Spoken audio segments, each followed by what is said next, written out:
Here's a quick podcast for all you true crime fans. The case of the missing Reeses. It was me at the store with my mouth. Motive?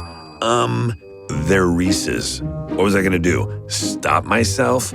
Tune in next time to see if I do it again. Spoiler, I will. Wow, that had everything. Reeses, suspense, Reeses.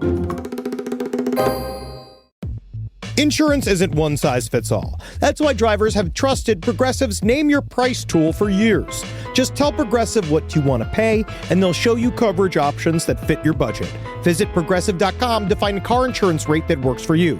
Progressive Casualty Insurance Company and Affiliates. Price and coverage match limited by state law. There's no place to escape to. This is the last podcast. On the left. That's when the cannibalism started. What was that?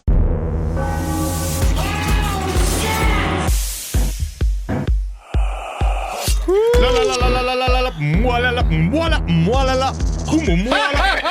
I'm practicing. Yeah, you're practicing. Oh yeah. Oh, what a delight. Oh, Marcus, yes. what an interesting fact. Oh. Delightful. Little girls. They grow up in the most delightful ways. Take heaven for little girls. It's time to get it out now. Get it out. Get it out now, right at the beginning. Young girl, get out of my mind. My love for you is way out of line. You And- better run, girl. Jesus, what the hell is that from? Much It's too Elvis. young, girl. Wow. No, he did that just in his house. Because Priscilla Presley was, what was it, 14 years old when he met her.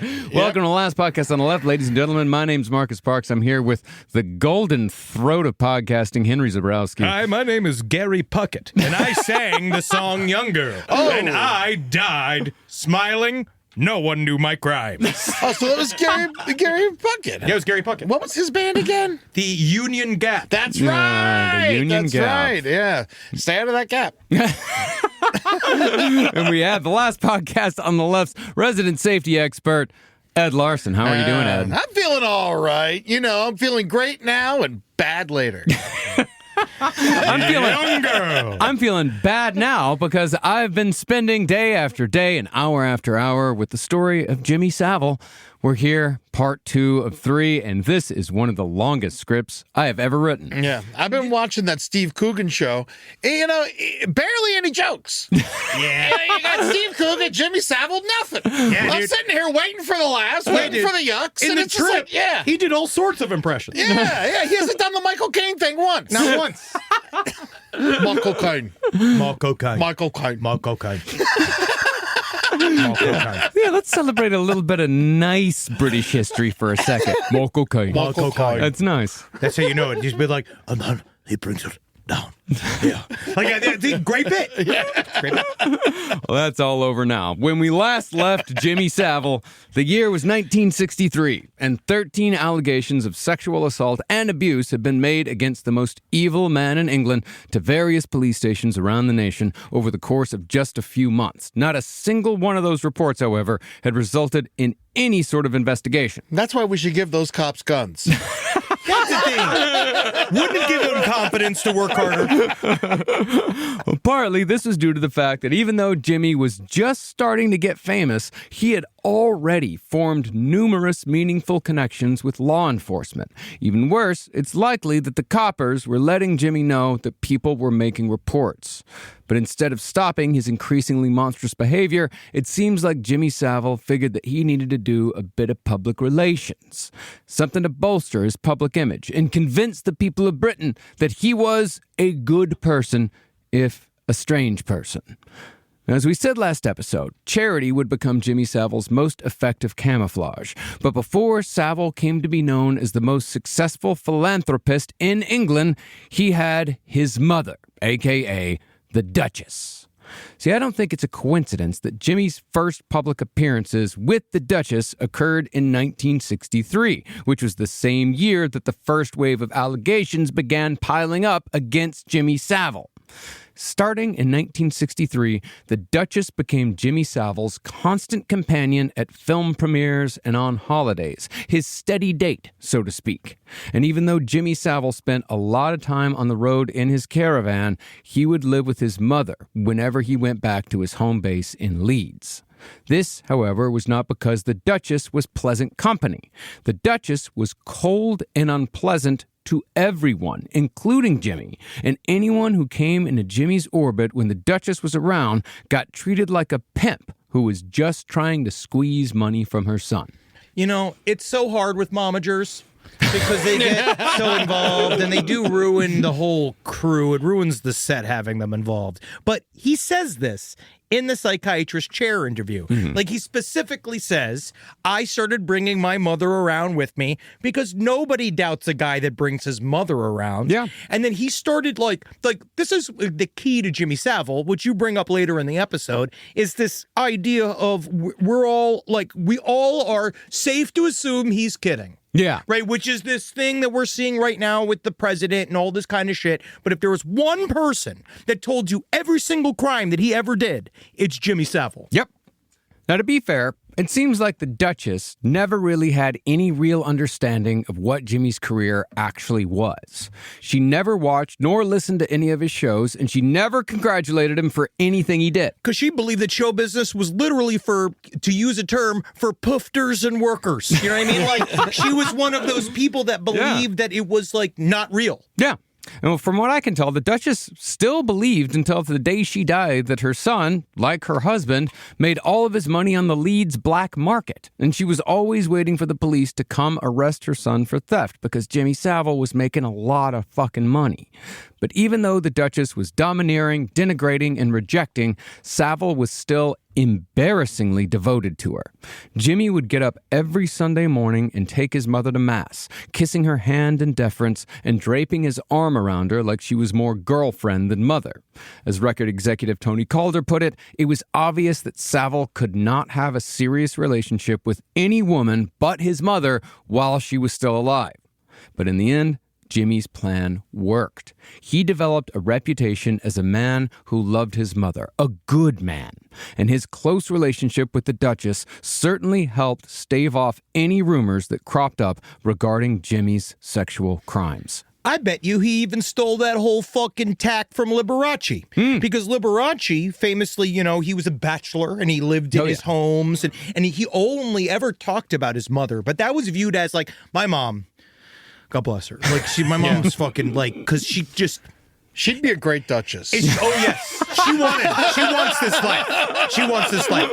But she kind of like, the way she viewed Barry Manilow, right? Like, in her mind, homosexuals were if she liked you, much like Jimmy Savile, if she liked you as a man, you couldn't possibly be homosexual. Sure, even though Barry Manilow got his start playing gay bathhouses in New York with Bette Midler. Yeah. My mom was always like, hold on a second. Yeah, I know, Eddie.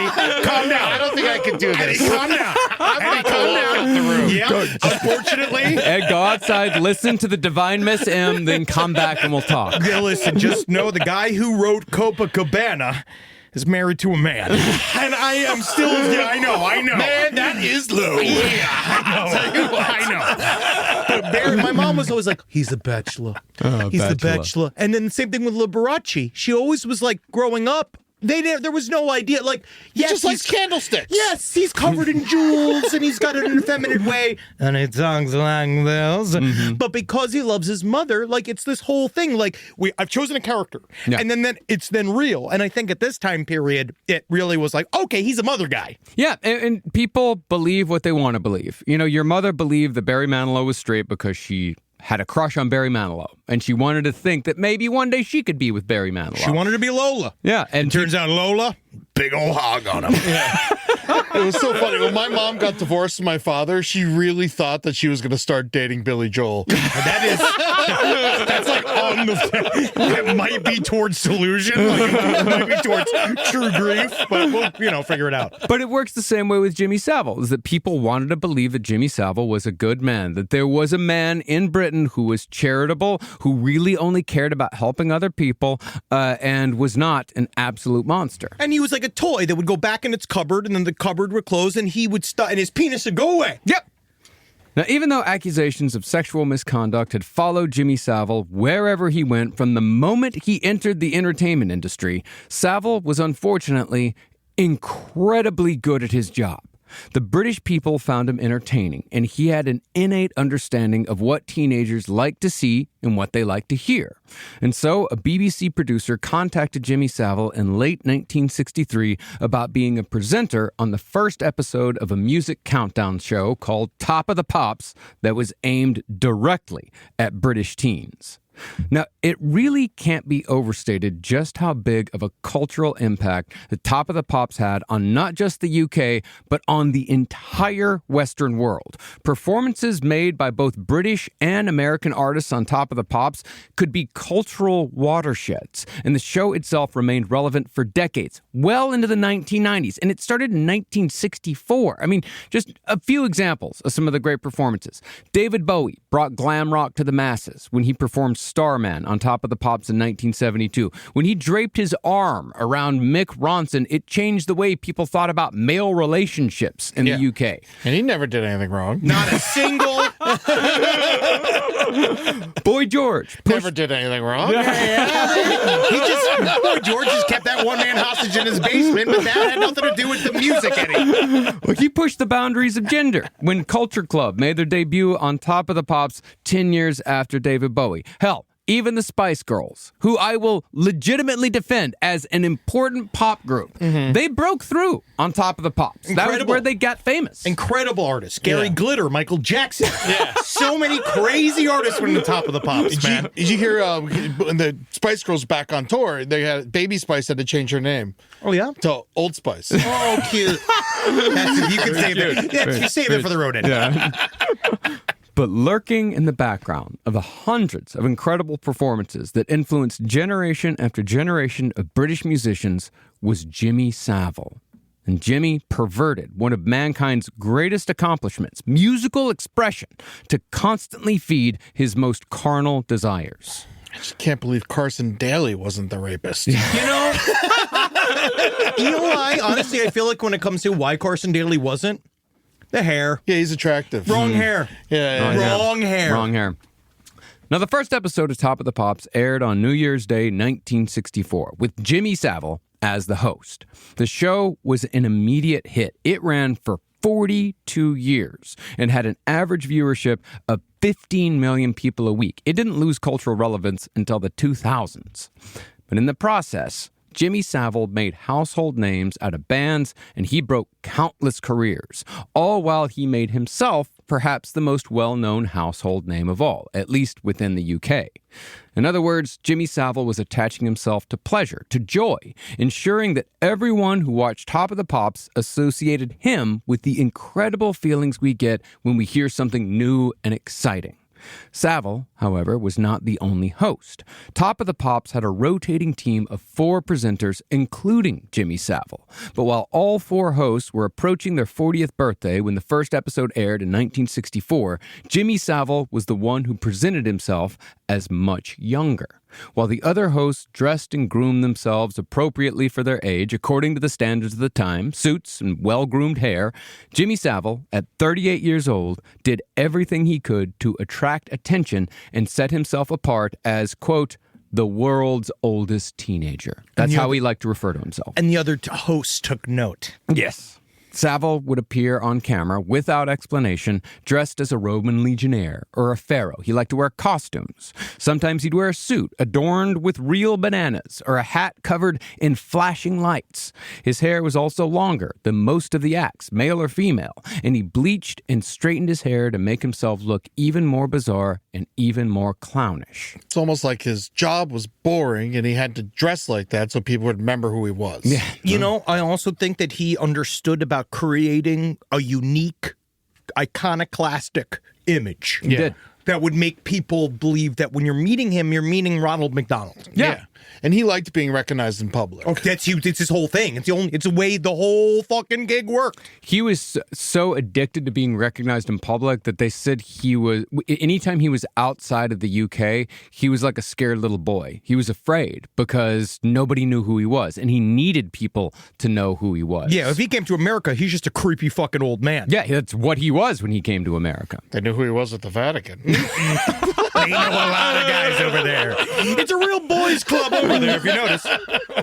Now, both the British audiences and the people at the BBC agreed that Jimmy Savile looked odd. But when it came to his bosses at the Beeb, Savile was also, even though he looked incredibly strange, he was also the most professional of all the presenters. He was the one that the producers didn't have to watch or tell what to do. Where every other host had to be briefed by a producer before every taping, Savile could go on air without so much as a word. And the man in charge at Top of the Pops at the BBC came to, as he put it, believe in Jimmy Savile. Savile was trusted, and the freedom earned by his competence was twisted into something evil almost immediately.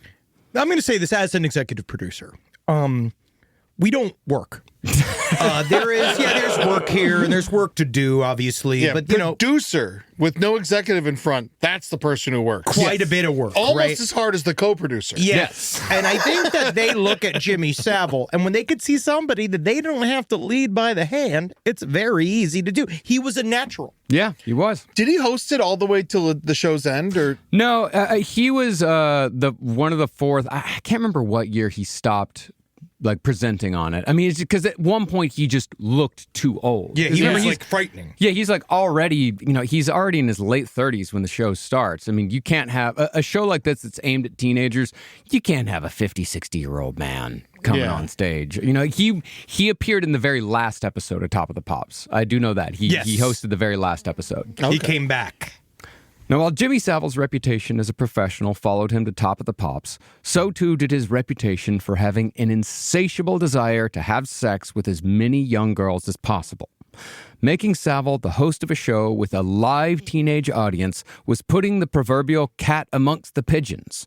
Because considering how many massively popular bands and artists were constantly performing on Top of the Pops, I mean, the Beatles were there all the time. The Rolling Stones were there. There was no shortage of prey for Jimmy Savile. Reportedly, from nearly the beginning, Savile would find a teenage girl from the live studio audience and disappear from the set for 20 minutes into a private room. Once out of sight, Savile, acting off an almost automatic compulsion, would pull down his pants and rape the girl, who was often too shocked or frightened to react. An hour later, Savile would be ready to go again. Whoa. And another girl would disappear. Don't get that a whoa. Jesus Christ. This is wild, yeah. And another girl would disappear for another 20 minutes. And then, when the taping was done for the day, there would still be a steady stream of teenage girls in and out of the 38-year-old Jimmy Savile's apartment because his sexual needs were truly bottomless. But when pressed as to what happened when these girls would be alone with Savile by author Dan Davies, Savile would say he was engaged in, quote, nice friendly things, tea and friendliness. He also said that he only liked girly girls and didn't have time for girls who were too smart. Again, this was Savile knowing what he could get away with. And this was also Savile openly telling people how he did it every step of the way without actually telling them. Yeah. You see, I tried to tell Jimmy what you got to do is wait till the first snore hits the edge of the sleeping cup. I'm not as high, ready for penetration from the comedian. Now, who is that? Famous comedian Bill Cosby. Now, while sex was Jimmy Savile's number one impulse, he could also be incredibly violent. A young man who became friendly with Jimmy Savile said that he was walking to visit the famous TV presenter one day in 1964 when a gang of British street toughs appeared and started giving the kid a hard time. If you've ever been to England, It's a regular occurrence. I remember Yankee. Marcus and I were threatened by little boys. Yeah, It was intense. I know. I still owe them money for that. Honestly, in Dublin, every little boy's a man. Yeah. Well, seemingly out of nowhere, Jimmy Savile appeared like a pedophile Batman and grabbed one of the troublemakers. Savile plunged his thumb into the troublemaker's eye socket, causing blood and viscera to spurt out. Savile took this boy's eye and thought nothing of it, simply went on with his day. Savile could also get threatening and violent with the musicians on Top of the Pops. In July of 1964, the Rolling Stones were set to perform their first #1 hit, It's All Over Now. But they had decided to be difficult once they arrived at the BBC studios. When they refused to go on stage for the taping, Jimmy Savile personally threatened the Rolling Stones, telling them that if they weren't going to play, they could choose to be unconscious instead, because Jimmy's so-called minders were going to beat them half to death if they didn't make the recording. Stones, of course, played and returned to Top of the Pops numerous times over the years for many more performances. I'd like to see him try that with Motorhead. Seriously. God, how satisfying would it be to watch Lemmy beat Jimmy Savile to death? No, I would, God, nothing would have made me. I'd die of happiness. Yeah. Just put a cigarette out in his eye. But, to me, they talked about this scene and they talk about how he switched and how he came in the room and he's Jimmy Savile, clown man, and then all of a sudden his voice drops like 3 octaves and then he's growling at you and you're actually scared of this man. Like, and they all menacing. like Keith Richards was scared of him. Well, Keith Richards was 17, 18 at the time. But still, if I was an 18-year-old like rock star and some old weird man came back here to tell me what to do, like how many times rock stars are going to go like, fuck you? There's something about him that scared the fucking shit out of me. Because he had fucking henchmen behind him. Yeah. You know, you didn't fuck around at the BBC back then. Rock and roll also is like 10 days old at this point. Yeah. You know, Brand new. Savile, however, was not content to keep his sexual crimes to just the BBC studios. His sexual appetite, I mean, you can get as many synonyms as you want. It's truly ravenous. In BBC, they used the term he was an extravagant sexual offender. Yeah. Which to me kind of Actually, it was The Guardian that called him an extravagant sexual offender. Yeah, which to me, means like a lot of like wigs. Like if you're an extravagant sexual offender, I'm thinking that you have your own semi with all the gear. Yeah. Mm-hmm. Rolls Royce didn't hurt. Spending too much money, not even looking at price tags. Not even looking. Well, when Jimmy Savile wasn't filming episodes of Top of the Pops, he was roaming England in his caravan with a Jaguar sports car hitched to the back in search of more victims. One of his favorite hunting spots was Scarborough Beach on the eastern coast of northern England because, as we'll get into later, Scarborough's mayor was also a sexual predator who terrorized the youth of this seaside town for 3 decades. But when Savile was solo in Scarborough, he would park his caravan on the cliff tops, then unhitch the Jaguar so he could roam the area.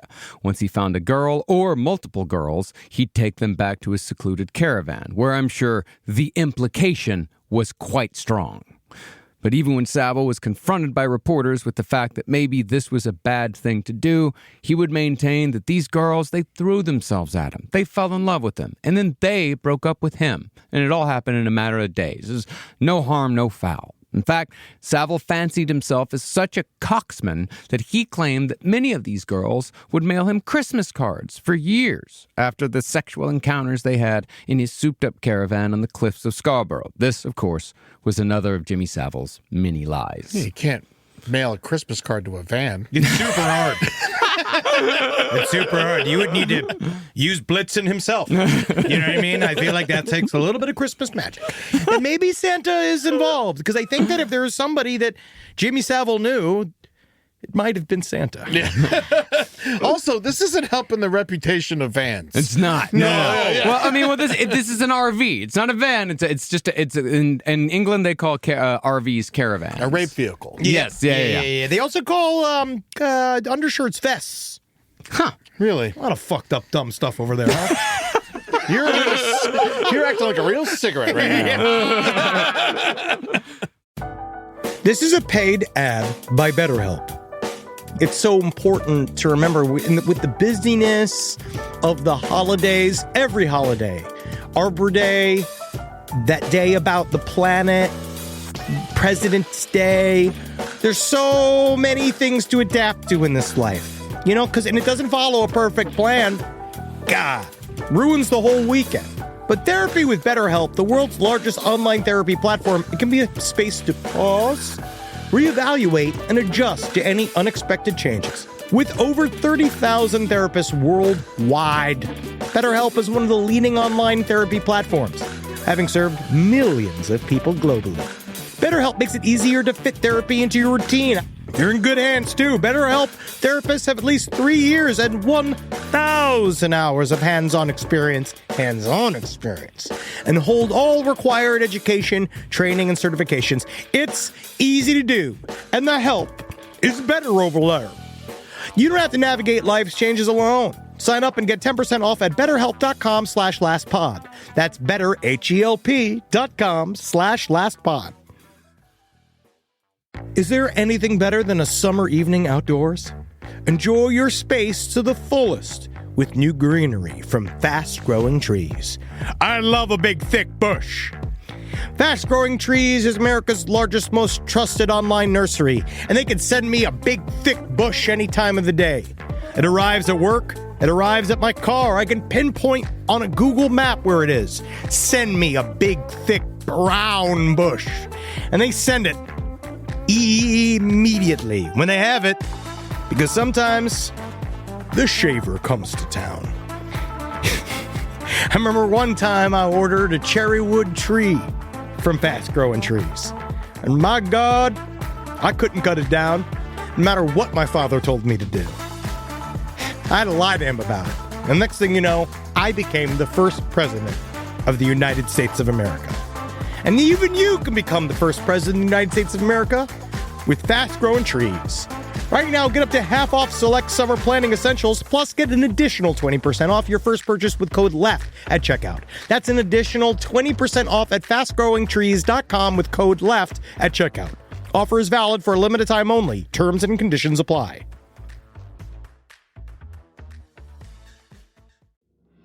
If I think about where we were 20 years ago, and I think what we would use to protect our space, it would mostly involve bayonets, weed whackers, and assorted diesel-fueled dune buggies that we'd use to spread pollution so thick it kept the other improv comedians from stealing our material. But now, SimpliSafe has made all that so much easier.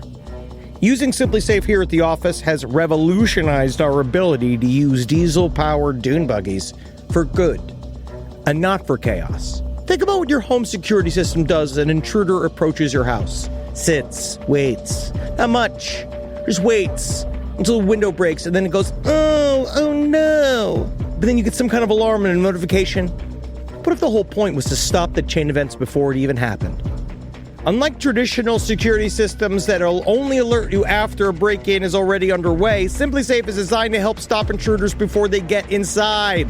It goes into their mind. It makes them think of why they're doing this. I remember when we didn't have real security and all the podcasters were outside begging for our takes. Begging and scratching like a bunch of weasels. Now I can see them 25 feet away, and I can spray them with fire extinguisher liquid and stink gas. Not that it would make them smell any worse than they already did. SimpliSafe helps me lord over them all. SimpliSafe has been protecting your world for 20 years. Celebrate their anniversary with us and save 60% on your new SimpliSafe system at simplisafe.com/LPOTL. That's 60% off at simplisafe.com/LPOTL. Plus, when you order, write in our show name in the How'd You Hear About Us survey in order to let them know we sent you. Don't forget, there's no safe like SimpliSafe. Rise from your grave. Now, Jimmy Savile continued to show up on the radar of the police throughout the 1960s, but again, nothing was ever done. According to a report from the London Metro Police's Pedophile Unit in 1964... Pedophile! Pedophile. They just call him pedophiles. He's doing the Irish one. I see him, Dad. Well, we'll get into that on the next episode when we talk about Lord Mountbatten. Oh, can't wait for him. Oh, God, why do they all have like rape built into their names? Like Jimmy Savile, Mountbatten. Yeah, exactly. Well, according to this report, an investigation occurred in which police discovered that there was a house in Battersea where several girls and a young boy were being pimped out by 3 men. Jimmy Savile was recorded as a regular visitor to this house, and it isn't a coincidence that the girls in question had escaped from an institution called the Duncroft Approved School for Girls. This institution, which we'll get into in great detail later, looms large in Jimmy Savile's later charity work, and it's possible that this underage brothel is where Jimmy first heard of the Duncroft Approved School for Girls. Yeah, and instead of where the boys aren't, it should be where the boys shouldn't be. That doesn't make any sense. We're trying, man. We're doing our best. We're out here taking swings. You know, I stand up for you, Henry. It's a hard gig this week. I know it's a hard gig. It's where the boys aren't seriously not as popular as it used to be. I don't know what that is. Oh, I think you do. I don't. Where the boys aren't? Well, there was one boy there. Well, there. Yeah. Not where I'm talking about. It's pornography, Marcus. Oh, it's fucking pornography. It's pornography. Oh, okay, I get it. But before Jimmy Savile truly dove into his so-called charity work, he was working hard to shore up his relations with law enforcement, because Jimmy Savile's relations with law enforcement were probably the largest thing that kept him out of jail for so many years. In 1966, a police officer from Manchester said that he was one of many law enforcement officials who paid social visits to Jimmy Savile's Manchester apartment. This officer said that several teenage girls and several police were a near constant presence at Savile's flat, and that his fellow police officers would often disappear into the back rooms with Jimmy's teenage visitors. This officer, however, insisted, as everyone always did, that all the girls were at or above the age of consent, 16. You can tell. It's easy to do, okay? Like, listen, all you got to do is check their IDs. Funny, I'm just joking. No, I do it with my pinky. That's how I can tell. No, that's the thing about that. You don't know, in the UK, at the age of 16, everyone actually gets a what's called a fuck card in the mail. And then you just show that fuck card to it's called like a shag pass. Yeah, shag pass. Yeah. Well, this officer also weakly added that in 1966, quote, nobody had really heard of pedophiles. Yeah, nobody had heard of pedophiles in 1966. No. Except for, kids. Why are we asking kids all these questions then? But this was bullshit. I mean, there were multiple police departments in England that had established pedophile units years earlier. Yeah, now pedophile unit isn't just them hanging out. You know what I mean? No, they're looking for it. Yeah, Savile had his own pedophile unit. His penis. Yeah. He also had his own group, but we'll get to that next episode. But it wasn't... His balls. Where the boys shouldn't be. But it wasn't just the cops who were ignoring and or participating in Savile's crimes. In the mid-'60s, a young reporter named Alan Leake spent time with the 4 prisoners from Top of the Pops, but the time he spent with Jimmy Savile had a far more sinister tenor than all the rest. Now, to show you just how confident Jimmy Savile was, how he hid in plain sight, and how people simply ignored his evil behavior, Savile, on several occasions, brought an underage girl into the presence of this reporter to show her off before Savile disappeared with her into another room. After the standard Jimmy Savile 20 minutes, Savile would reappear and wash his gross little penis off in the kitchen sink in front of the reporter, which gave the reporter a sense that he had been fully complicit in what Jimmy Savile had just done. The reporter also confirmed that several police officers were regular visitors to Jimmy's flat. The reporter even talked to some of the girls, who all said that Savile engaged in, quote, quick sex in either his car or in his flat. And these girls were also openly offered by Jimmy Savile to the reporter for sexual favors. But again, when the reporter was asked why he didn't expose Jimmy Savile, In 1966, he could only offer the weak excuse that he, quote, hadn't got a story from his time with Savile. Perhaps the reporter bought into Savile's claims that the girls were always making up lies about Savile to get attention, that they were always lying that he'd gotten them pregnant, even though he claimed to be sterile, which he wasn't. Could also be that the reporter knew that if he took a shot at Jimmy Savile and missed, his entire life was over. It was ruined. There it is. Because who would believe that Jimmy Savile, a man who helped people and loved his mother so much, could be such a brazen monster? Just decided that's above my pay grade. Yeah. That's literally what he decided. He watched all this and he was like, this is so institutionalized. I'm fucked. Yeah, there's nothing I can do about it. There's all these police officers here. Yeah. He's openly washing his dick in front of me. Yeah. I'm now a criminal. Yeah. Yeah. I'm one now. Now, reporters and cops weren't Savile's only enablers in his crimes. Savile would actually employ people to assist him in his sexual misdeeds. Men like Dave Eager. Another bad name. Bad name. Yeah. My name's Rodney Kidfucker. Yeah, you wouldn't guess. Honestly, the name comes from a long line of Swedish Kidfuckers. Yes, the Kidfucker line. Just to stay cold, we would have 12 children and we'd murder them through the winter. We'd fuck them and kill them throughout the winter in order to stay warm and eat them. Yeah, so. I'm a kid fucker. I'm a kid fucker. Now I'm a radio DJ. How you doing? I'm Herman and the Hermit's manager. Yeah, nice to meet you.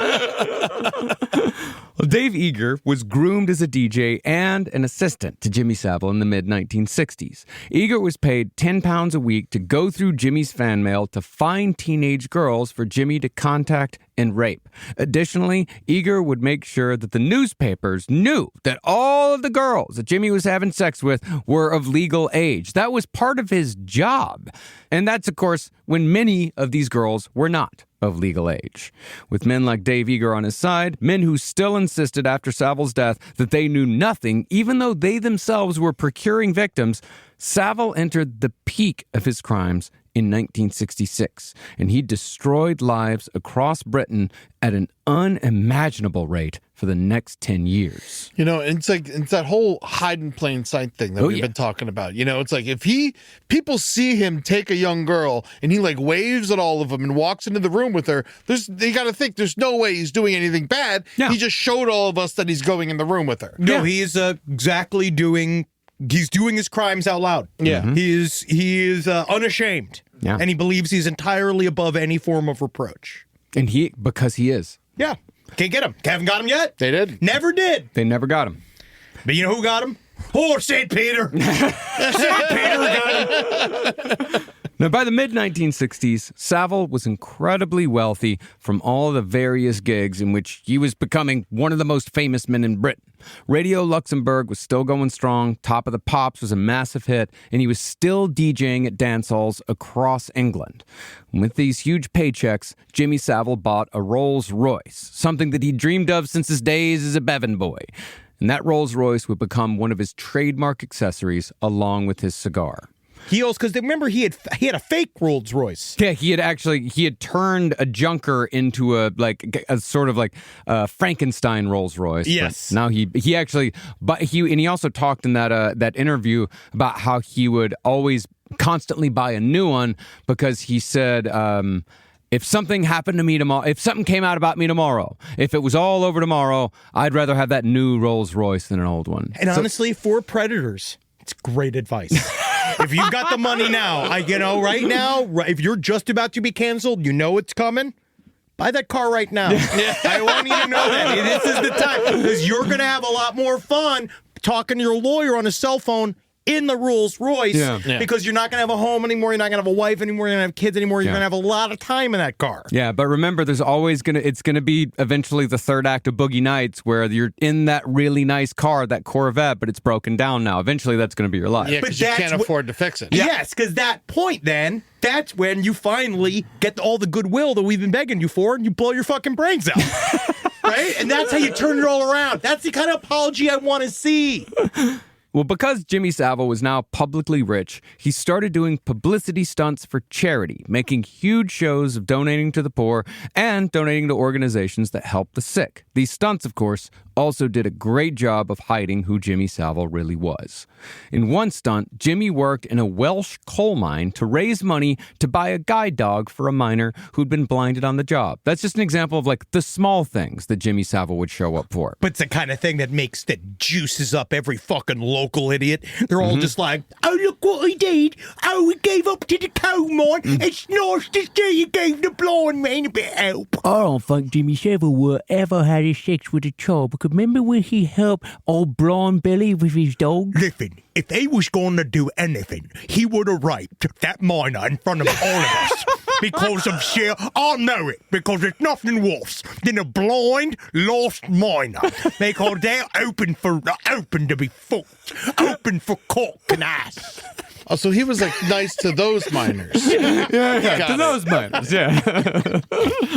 Well, using his supposed time in the Bevan Boys, Savile actually managed to insert himself into every coal mining kerfluffle of the decade. And there were many. The most tragic of which, of course, was the Aberfan disaster of 1966.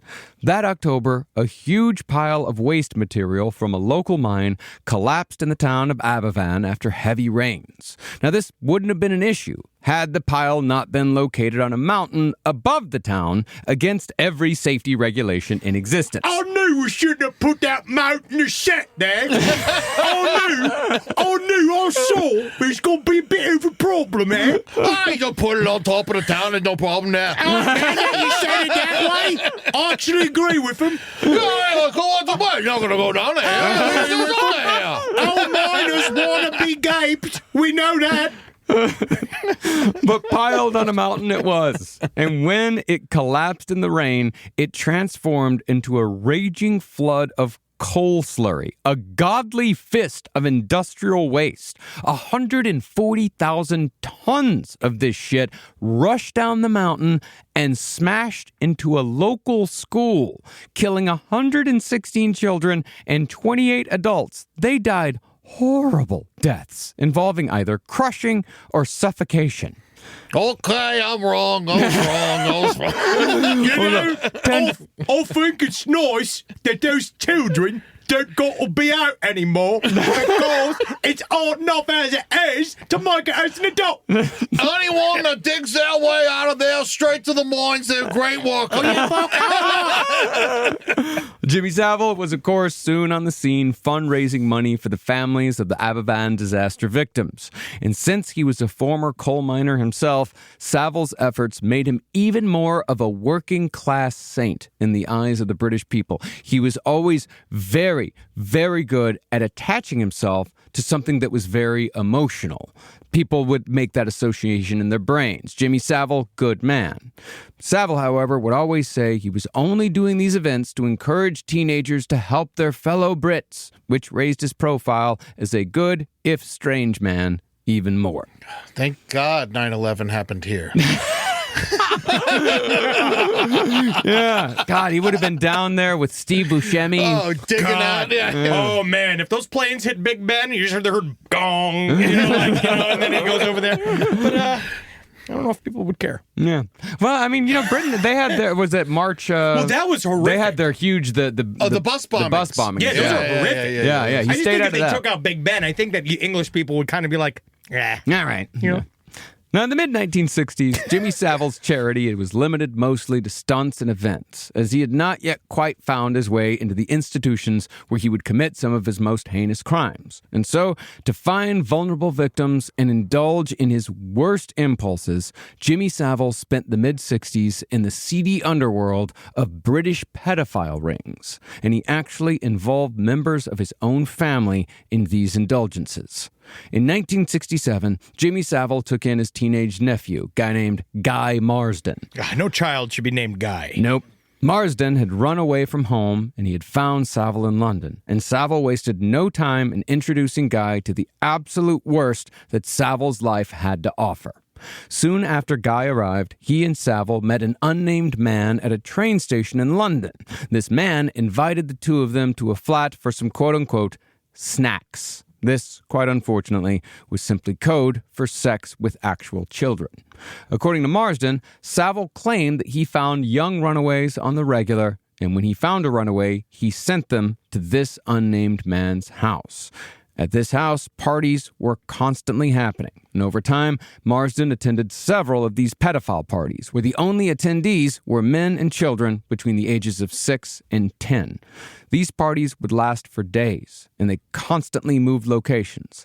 Children of both sexes would regularly disappear into rooms with adult men, but either through guilt or denial, Marsden insisted that all of the kids were there voluntarily and all, quote, had a good time. Where did they get the kids? They were runaways. Yeah, they were runaways like the homeless kids. Yeah, they would just pick them up off the street And bring them in. And there they were until God knows what happened to him afterwards. Marsden apparently, one of the reasons why he didn't come forward is that he stayed in, quote unquote, the scene for many years. He kind of made a bit of a place for him there to survive. Yeah, he is this is what we're going to see more of this, where Jimmy Savile, it was kind of a singular offender for a while. And I think that he was trying to keep it to himself. But as he got older, he was adding to his crew. Yeah. And he would then, as we know, which I do think is like a common thing, is that pedophiles and rapists of this type tend to form groups. They tend to get together as They groups have to. because in order to protect each other. So we are going to see, this is, I think, on one hand, Jimmy Savile was visiting other people's pedophile networks, and it would take a while for him to build his own. Well, I mean, the one thing that also keep in mind with Jimmy Savile is that one of the things that kept him from getting caught is that his life, everything in his life was highly compartmentalized. Deeply compartmentalized and controlled to the very, very bottom of it. Yeah, he made sure that he kept all of these things separate. He kept all of these people separate because he said he never wanted anybody to gather around and gossip about him or talk about him. And of course, worked. And it worked. It kept it's a control tactic. If you isolate somebody, you can control the entire narrative. If you let them talk to other people, then they might figure out that what's going on is really fucked up. Yeah, and it's also like you're so brazen with your assaults that no one's going to believe that you would actually do that. Yeah. Yeah. Now, Jimmy Savile had proved with Top of the Pops that he was a hit with the British people. And even though his reputation as a sexual predator was well known at the BBC, they still gave him another show on BBC Radio 1 called Savile's Travels. In Savile's Travels, Jimmy would roam around Britain in his caravan, chatting with everyday people while promoting his various charity events. But as it went with every job Savile ever had, he used Savile's Travels as simply another avenue to feed his insatiable urges. Since he was going to be constantly traveling, Savile upgraded his caravan with a large double bed, red upholstery, gold tassels, and a stained glass dividing door. It was built for the sole purpose of comfortably and privately committing sex crimes. And when Savile made his caravan his primary residence, he became more elusive than ever. Now, considering what Jimmy Savile was known to get up to at the BBC studios, there were obvious implications as to what it meant to have him roaming around England unsupervised.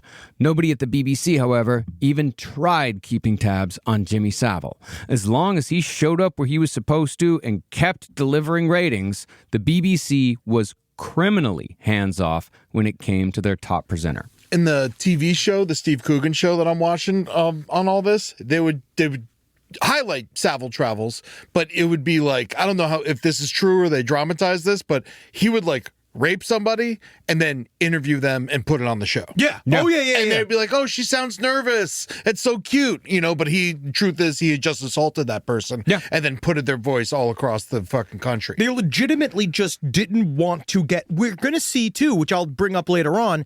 There's a sense of, which I'm finding, we've seen it before, but it's specifically noticeable here, of the British police a little bit being like, ew. Yeah. Oh, like, yeah. There's a little bit of... There's not a little bit of that. There's a lot of that. But their hats make them look like little penises. You think, right? Bell ends. Look like a bell end. It's like there is something about, we're going to see this with necrophilia. We're going to see this with pedophilia. There's a whole like All the English feelies. people don't do this vibe that they are trying to say that it's embarrassing to talk about, that these are crimes that are embarrassing and that you can't just like kind of bandy all these things about and they just don't want to get involved. There's a paradox with the British people where they're at the same time, they're both disgusting and just fucking filthy people. Yeah, which I like that. I like that about them. I love that. Yeah. Makes me proud to be a British descent. But they're also, they don't like to talk about it. No. You know, like it's it's not highly really embarrassing said. and offending to talk about their sexual peccadillos. But they still do it. Yeah, they do. Yeah, Fred and Rose West.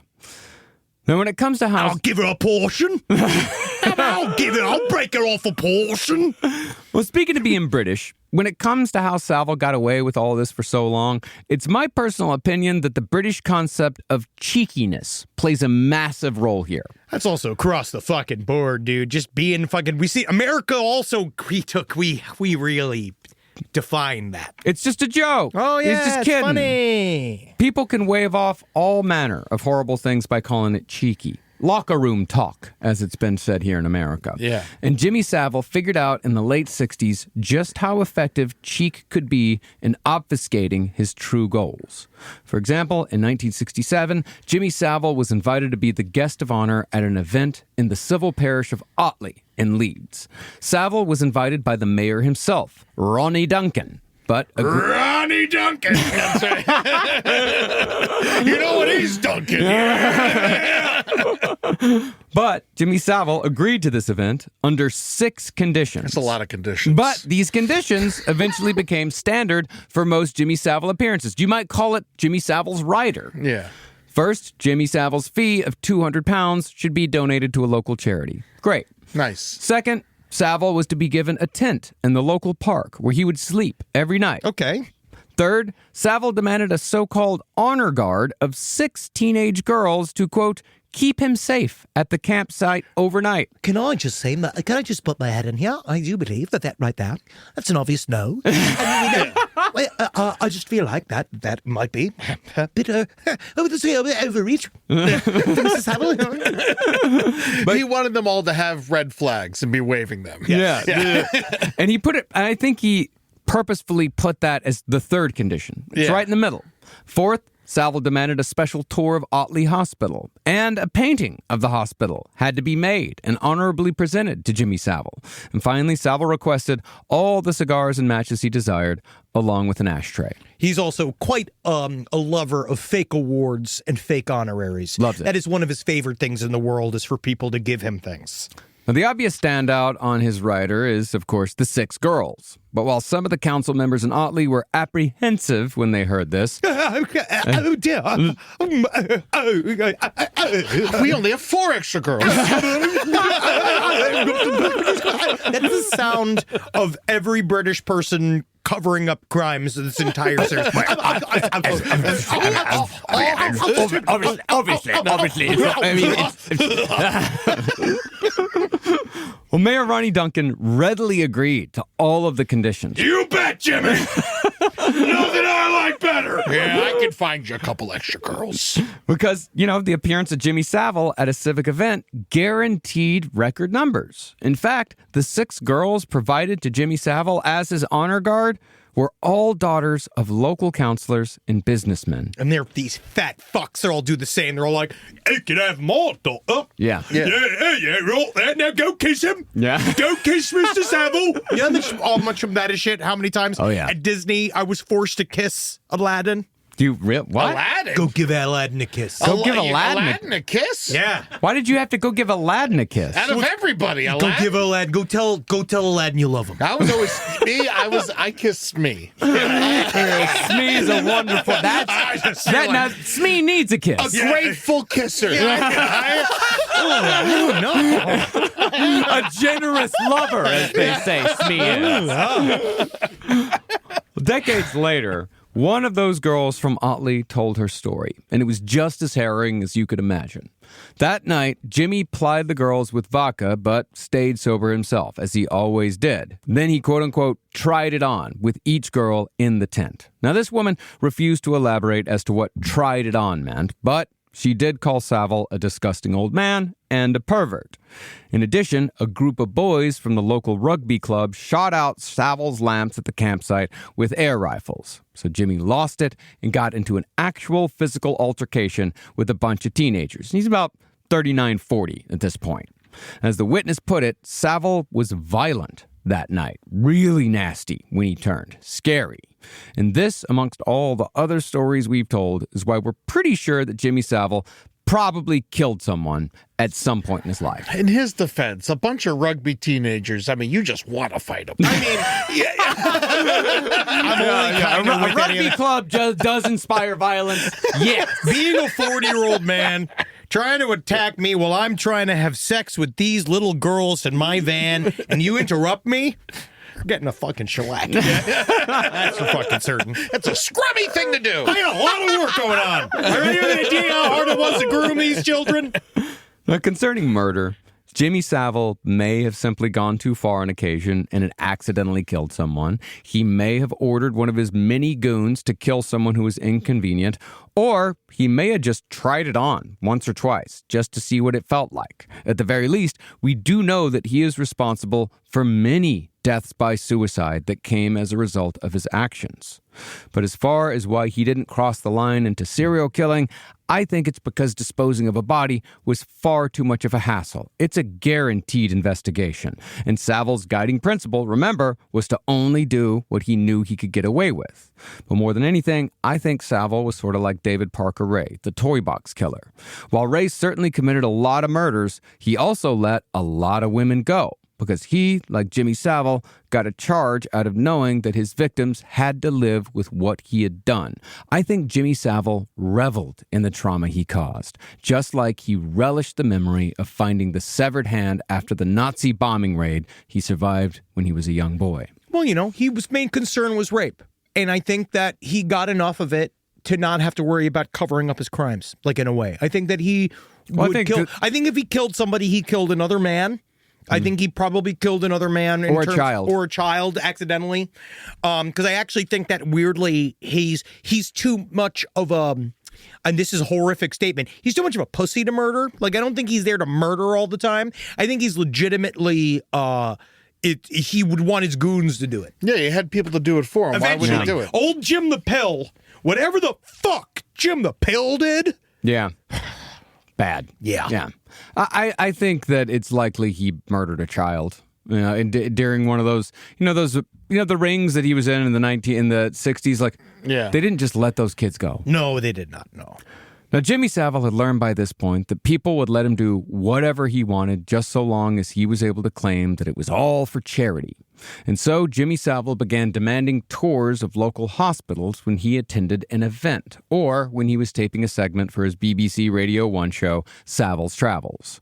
See, Jimmy Savile had discovered during his work at the Leeds General Infirmary that hospitals could provide him with a captive audience and a vulnerable victim pool. But this wasn't the only reason behind his tactical evolution. See, by the mid to late 60s, Jimmy's age was starting to show. Savile hit 40 years old in 1966, and his act wasn't quite as cute as it had once been in the eyes of many teenage girls. Yeah, because he's a fucking ghoul. Yeah. So, to continue fulfilling his twisted desires, he pivoted to environments where his victims were confined to a bed, completely captive, or easily manipulated. And so, by the end of the 60s, Jimmy Savile had crafted an image of himself as a champion for the sick and disabled, the consummate volunteer, Savile the social worker, they called him. He was a role model for Brits, young and old. But in reality, Jimmy Savile was, as one former victim put it, simply positioning himself to use the UK's National Health Service hospitals and facilities as his own personal pedophile sweet shops. Gross, Marcus. I didn't say it. You're disgusting. You actually did say it. I didn't originate you it. just say it. I didn't originate it. You didn't originate. I never heard pedophile sweet shops before. One of his former victims said it. Oh, okay. I just said that. Honestly, I don't One think... former victim put it that way. We're coming at sweet shops hard. Yeah. Okay? And listen, it's not just pedophiles. Sometimes it's big fat guys. Yeah. We like sweet shops. I love sweet shops. It's just skinny guys love sweet shops. I know too. you do. I know you do. This puts like a whole new meaning to you can't have your pudding until you have your meat. You can't have your pudding till you have your meat. That's fucking, now I'm like I'm very upset. Yeah. Hey, you did it to yourself. Do you think that that's what they were talking about? No. Maybe. You know, pudding being... Pudding is different pudding is different in UK. Yeah. Pudding is a steamed dessert. Oh, I'm sorry. I forgot who I was with. It's not a cum allegory in UK. Yeah. It's more cakeish. It's a cake. It's like a steamed bun. Yeah. Well, now I want some. See, and that's when I turned it right back around. Yeah, next time we go to England, if they allow us in, we'll take you out for a great pudding. Oh, wow. Toffee. We'll get you some toffee pudding. Toffee pudding? You're going to love it. You'll like it. Now, while Great Britain's NHS is largely funded from taxation and gives universal health care to every citizen, charitable fundraising to support the health services is a long and treasured British tradition. NHS fundraising covers things like amenities for patients and staff, medical research, and the renovation and improvement of facilities. Jimmy Savile became a master at all three categories, and his fundraising ranged from prizes for NHS staff at social events to the construction of entire buildings. So, once the hospitals saw Jimmy Savile's value, he quickly built up goodwill. He'd start by pushing old ladies around in wheelchairs, making jokes and being cheeky. But before long, Jimmy Savile would find himself in operating theaters, witnessing open-heart surgeries as a guest of honor. But Jimmy's real purpose was to establish himself as such a constant presence that people would forget he was even there. And once he made himself a regular, he found that he could get away with damn near anything.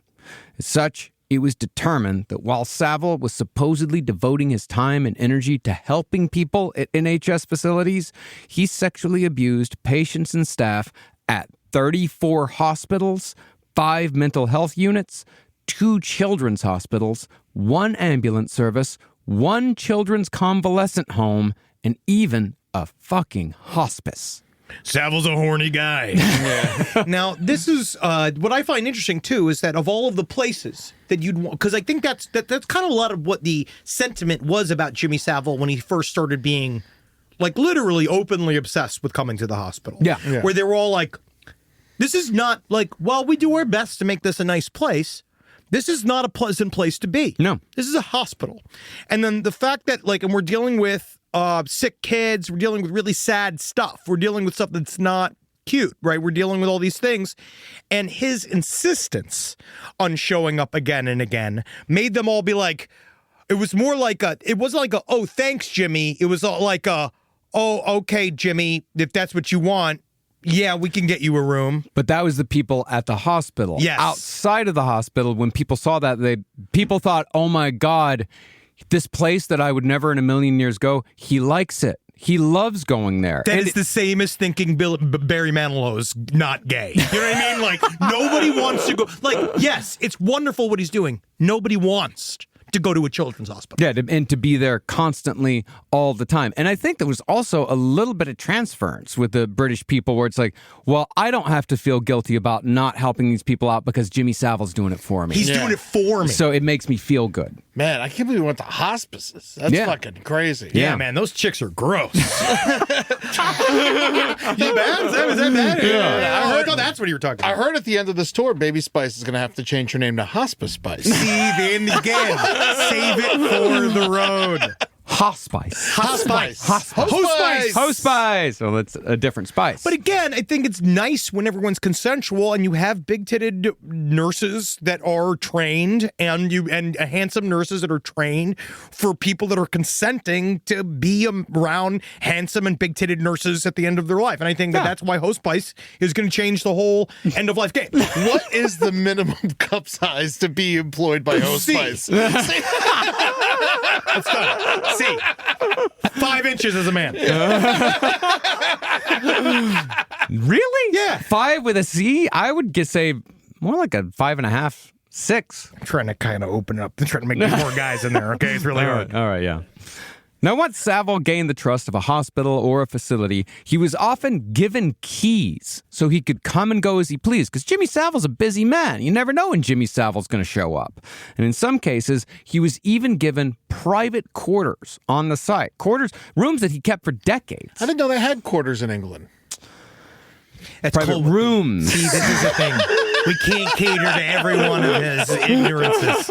Okay? It's over there. They call it a boot. It's a flat. All right? It's all fake things. Yeah, his own 50p. Yeah, 25p. That's nice. They call it P. I call too. it. Yeah. Thank you, Adam. But out of all the NHS institutions that Savile befouled, there were 3 that could be considered his favorites. In interviews, Savile often said that he got so much enjoyment from these institutes that he should actually be paying them to allow him in. He did. These institutes... Yeah. These institutes were the Duncroft-approved School for Girls, the Stoke Mandeville National Center for Spinal Injuries, and the infamous high-security mental facility known as Broadmoor Hospital. Oh, all these these vacation destinations. Yeah. Places I want to go. In the halls of these institutions, Jimmy Savile found the most vulnerable, docile, and malleable people in England, and he abused them for decades. I feel like this is really where we're going to see the heart of why he made it to the Mount Rushmore of evil. This is it. Yeah. The first few weeks back at school set the tone for the rest of the year. iExcel helps kids build confidence and get up to speed fast. iExcel is an award-winning learning platform that helps kids truly understand what they're learning, whether they're building math confidence, strengthening reading and writing skills, or reviewing science concepts. We know our little Carmelita is doing extremely well in chemistry, to the point where we're almost concerned. Her experiments are taking her to the edge of knowledge and bringing her to questions of not whether she can do what she wants to do, but whether she should. And Wendy's learning a lot about the Civil War. And from pre-K through 12th grade, iExcel offers personalized interactive learning that adapts to each child's level and pace. Like it balances Wendy's love of chicken with her love of the Civil War. But it's still wonderful what iExcel helps her to get leaps and bounds beyond the other children at school. iExcel is used in 96 of the top 100 school districts in the United States. 96 of the top 100! Studies show kids who use iExcel score higher on tests, and also higher on whether or not they're going to get any snackies after their main dinner. Make an impact on your child's learning. Get iExcel now. And Last Podcast on the Left listeners can get exclusive 20% off iExcel membership when they sign up today at iexcel.com/left. Visit iexcel.com/left to get the most effective learning program out there at the best price. Summer means freedom. And for adults, summer means work next to freedom. But thanks to Mint Mobile's summer sale, it can almost feel like the work is playtime for the adults. Right now, all of Mint's plans are $15 per month, even unlimited.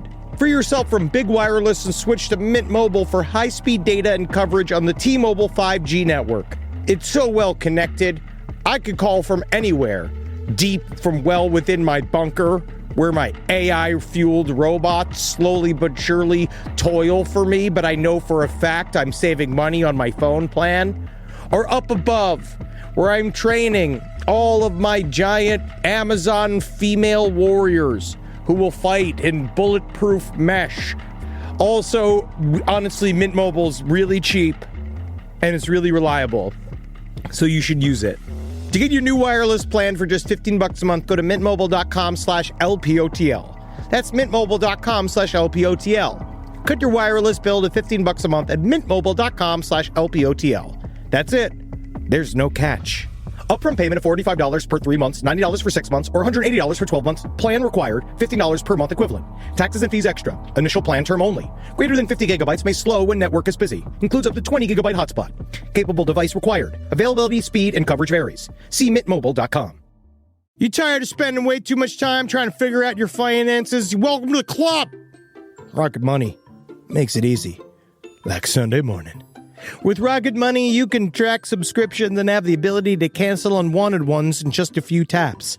You know how many times I subscribed to mustard clubs? Those mustards, they are not cheap. You can set budgets and goals, get personalized insights and regular reports, and receive real-time alerts for large transactions, upcoming bills, refunds, and low balances, all in the Rocket Money app. Why don't you get yourself some ketchup, some relish, with all that money you're saving. Maybe a hot dog, if you got a death wish. Rocket Money is a personal finance app that helps you find and cancel unwanted subscriptions, monitors your spending, and helps lower your bills so you can grow your savings. Let Rocket Money help you reach your financial goals easier. Join at rocketmoney.com/LPOTL. That's rocketmoney.com/LPOTL. rocketmoney.com/LPOTL. Rise from your grave.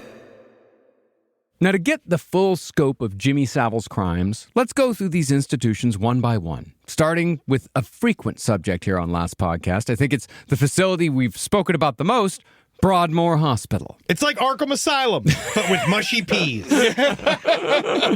Built in 1868 as a criminal lunatic asylum, Broadmoor is a 53-acre facility built on a ridge overlooking the countryside in Berkshire. In 1949, its control was transferred to the Department of Health, who redesigned it as a special hospital that treated patients with mental illness and/or dangerous, violent, or criminal behavior. In other words, not everyone in Broadmoor is dangerous, but many patients were and are. The facility was overcrowded, understaffed, and run like a prison until 1957, when a doctor came in to modernize Broadmoor. A little over 10 years later, Jimmy Savile showed up on Broadmoor's doorstep, offering to help improve conditions and improve the facility's image. Now, Savile was drawn to Broadmoor by a patient in 1968. A guy sent Jimmy Savile a fan letter containing a Brazil nut set on a wooden plaque, inscribed with the words, "Nutters Inc., Jimmy Savile." That's fun. It's fun. It is. And along with this ornament was a letter from the patient, asking Savile if he'd hold an event at Broadmoor Hospital. If he did, the patient said that he would make Savile an honorary member of the Broadmoor Nutters Club. This is actually a real club, organized by Broadmoor patients. So Savile wrote back saying he'd be happy to. Isn't Broadmoor's Nutters Club a bunch of, like, serial rapists and murderers?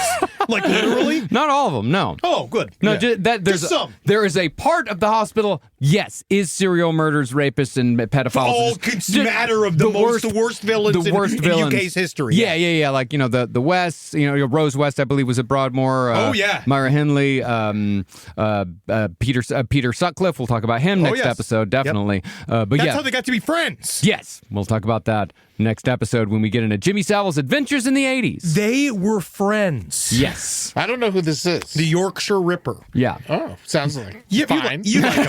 Was he fat? He ripped pants? Is that what it is? Yep, I think you'd Was he a big farter? Yeah, he was a funny too guy. many beans? It was originally the Yorkshire Tutor, Yeah. No, he killed girls. Yeah, about 14 or so.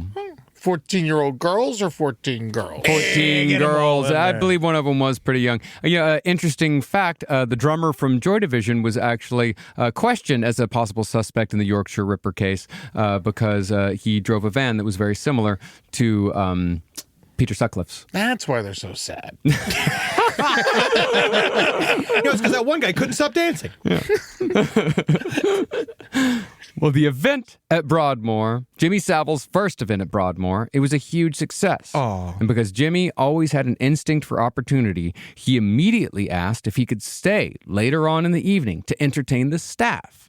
And Jimmy Savile ended up sleeping on the premises. Which is just like, it's just like you're going to go and you like Broadmoor. Yeah. The mental hospital. And Jimmy, there are some people who truly do enjoy this type of work, but Yeah. it's work. But to be like, oh, I'm staying overnight. You know what I mean? Like, oh, we're having a sleepover, y'all. Like, that's a lot. Well, Jimmy established himself in Broadmoor literally overnight, and he quickly got to the business of turning Broadmoor into one of his many sexual playgrounds where he would abuse the mentally ill for his own pleasure. Now, Savile was soon bestowed the title of Honorary Assistant Entertainments Officer at Broadmoor, and he was given unrestricted access to ward areas even within the secure perimeter. He had all the same access as the head of the facility. Savile established a regular presence at Broadmoor by putting on concerts or disco nights every Thursday evening, and he was allowed unrestricted and unsupervised access to chat with whatever patient he wanted anytime he wanted to do so. On the days that he would film an episode of Top of the Pops, Savile would immediately drive to Broadmoor after the taping. And in Broadmoor, in the TV room, he would watch the episode with Broadmoor's psychiatric patients. Sometimes he'd even bring guests from Top of the Pops with him, or dancers from the show. One time, the popular go-go group Pan's People, he brought them to Broadmoor once. Pan's People? Extraordinarily popular. Their Wikipedia page is so incredibly long. It's insane how much information there is about Pan's People out there. All-female dance troupe, famous for their residency on the Top of the Pops. They were just, they were hot chicks. Yeah. Yeah. Okay. Yeah, it's like taking the Dallas Cowboys cheerleaders to the mental hospital. Yeah. That is an extremely long Wikipedia page. Why? Why is this so long? How do they have so many credits? British People love them. Yeah, British people get really obsessed about things like this. I get it. Well, once Savile established himself completely at Broadmoor, he began taking patients out for rides in his Rolls Royce, where he would, of course, sexually assault them. Despite the fact that Broadmoor was a high-security facility, Savile even snuck some of the younger patients out to see tapings of his TV shows. And those patients would, of course, be assaulted at BBC studios. He also had a specific ability, which I think goes with a lot of predators, where they can sniff out people that have been predated before. And I think that a lot of this too is the reason why he would also go into these spaces of people that have also they either have problems, come from institutionalized problems, come from family problems, that he can do the thing where he can do the thing that pedophiles and predators do and say, this is me loving you. Yes. Yeah, he knew how to do it. And, Yes. And also, he knew that he could just tell these patients, like, we're not supposed to be doing this right now. You're not supposed to be naughty. outside of the facility. You're not supposed to be, I'm sneaking you out. And so if they say like, hey, this guy raped me, they would also be telling on themselves. Not just that, when they get back, the other patients there would be like, yo, you're so lucky for going. Perhaps. I Yeah. got to say, I do wish I could have been driving when I was doing it, but Tesla cars didn't come out yet with the self-driving option. Now, Savile had total access to Broadmoor from 1968 until 2004.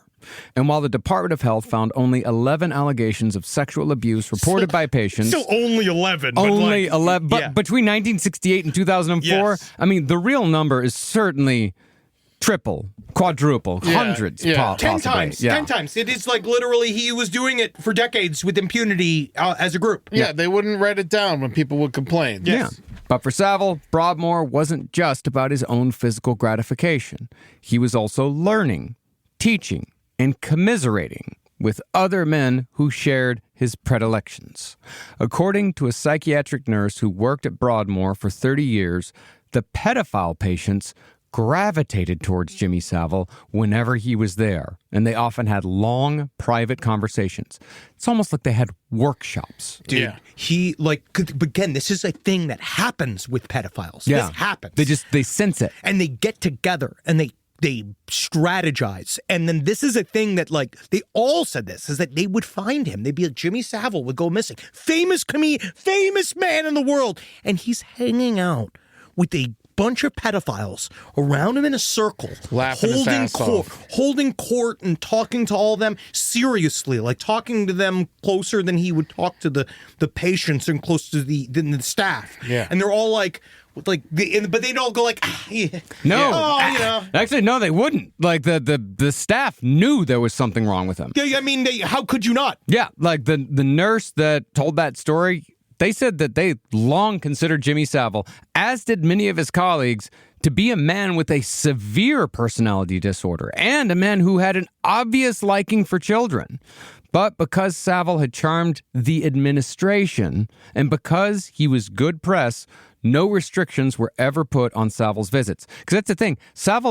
He wasn't just assaulting patients, he was assaulting staff in these hospitals as well. Whatever he could get away with. And the administration was always turning a blind eye. He was raising millions in the 60s and 70s for these places. Well, the thing is that once he's in, right, then he can do really whatever the fuck he wants. Because if they start coming, sniffing around and investigating, guess who gets on the hook? Yeah, Jimmy Savile. The fucking hospital. Yeah. So it's like the hospital goes on the hook, which is the thing that they do. Like, you gave him keys? Yeah, like literally. Yeah. Everybody's fucked. Yeah. He has now come in. He has polluted this place like a fucking cancer, and now you can't get him out. It's all about the complicity. Yeah. You know? He implicates everyone there. Yeah. And because of that, his access was truly unlimited at Broadmoor. Until the 1980s, at this hospital, all female patients had to strip naked for their baths under staff supervision. Savile was not only invited to attend bath time, but he often did so while making inappropriate remarks about the patients' bodies. I guess he was allowed to be in there as long as he was in roast mode. Yeah. They're like, well, as long as you're making fun of the mentally ill, that's fine, because we're all trying to laugh as well. So do they bathe them clothed now? No, they just don't make them undress in front of staff. Yeah, they don't wash them like a bunch of barn animals in front of everybody. Yeah, they decide, they cut, they're trying, Eddie. What'd they do with all the hoses? Donate them to the local car wash. Yeah, dude, I hope they did. Yeah. I hope they did.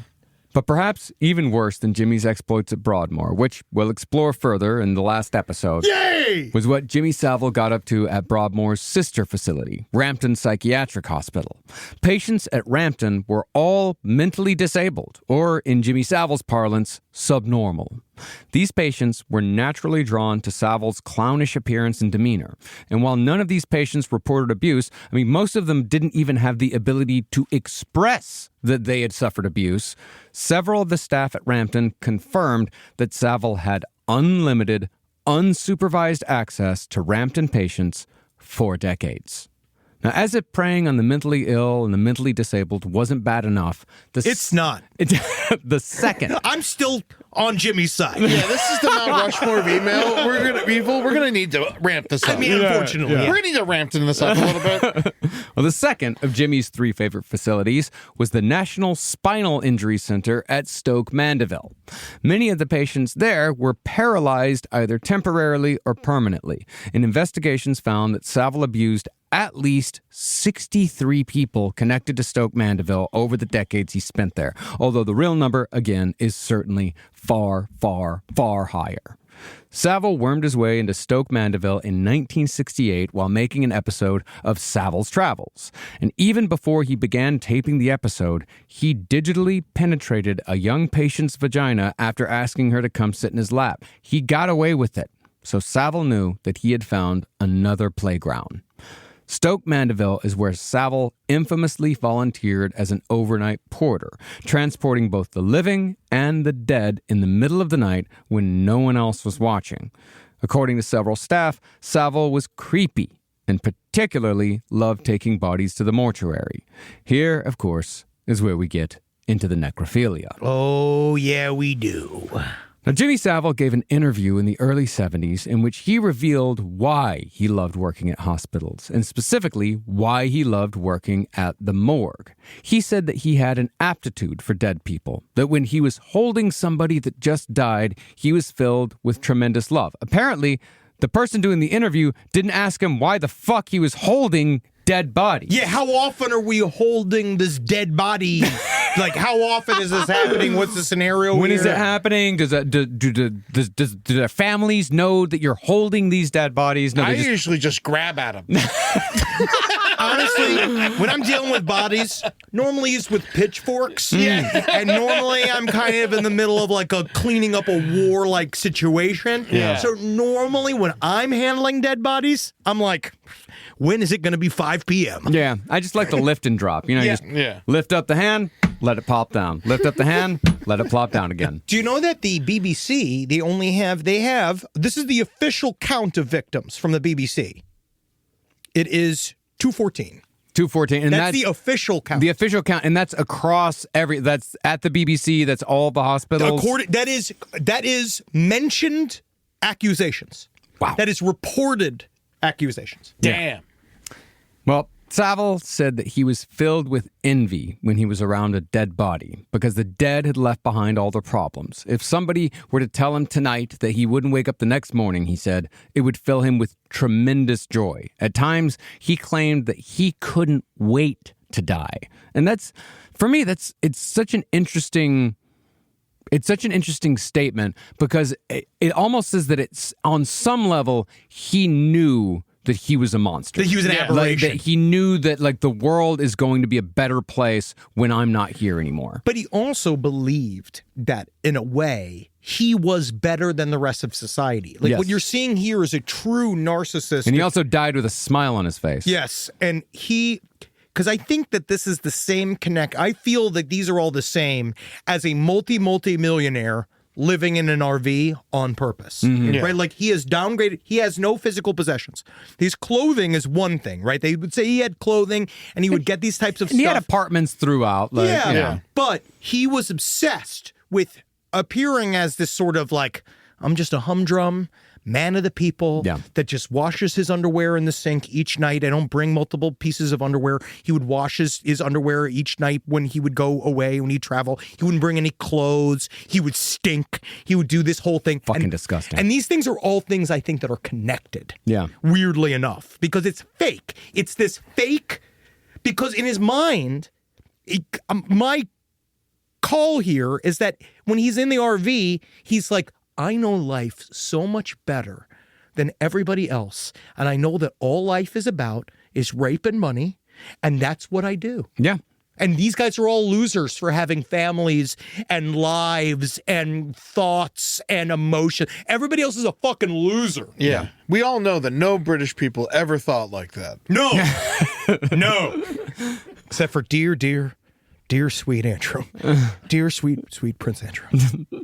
But as far as what Savile really did with the dead, a fellow BBC Radio 1 DJ named Paul Gambaccini claimed that Savile regularly visited hospital mortuaries to satiate his necrophilic urges, in addition to the abuse he was committing on the disabled and the sick.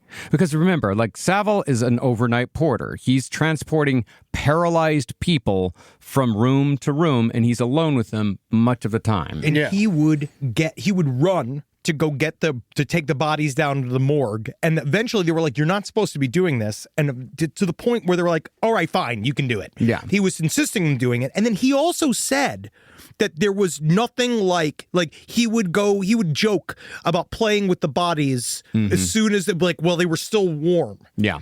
And I think that is exactly what he did. Yeah. And I think that he brought him down there, and I think he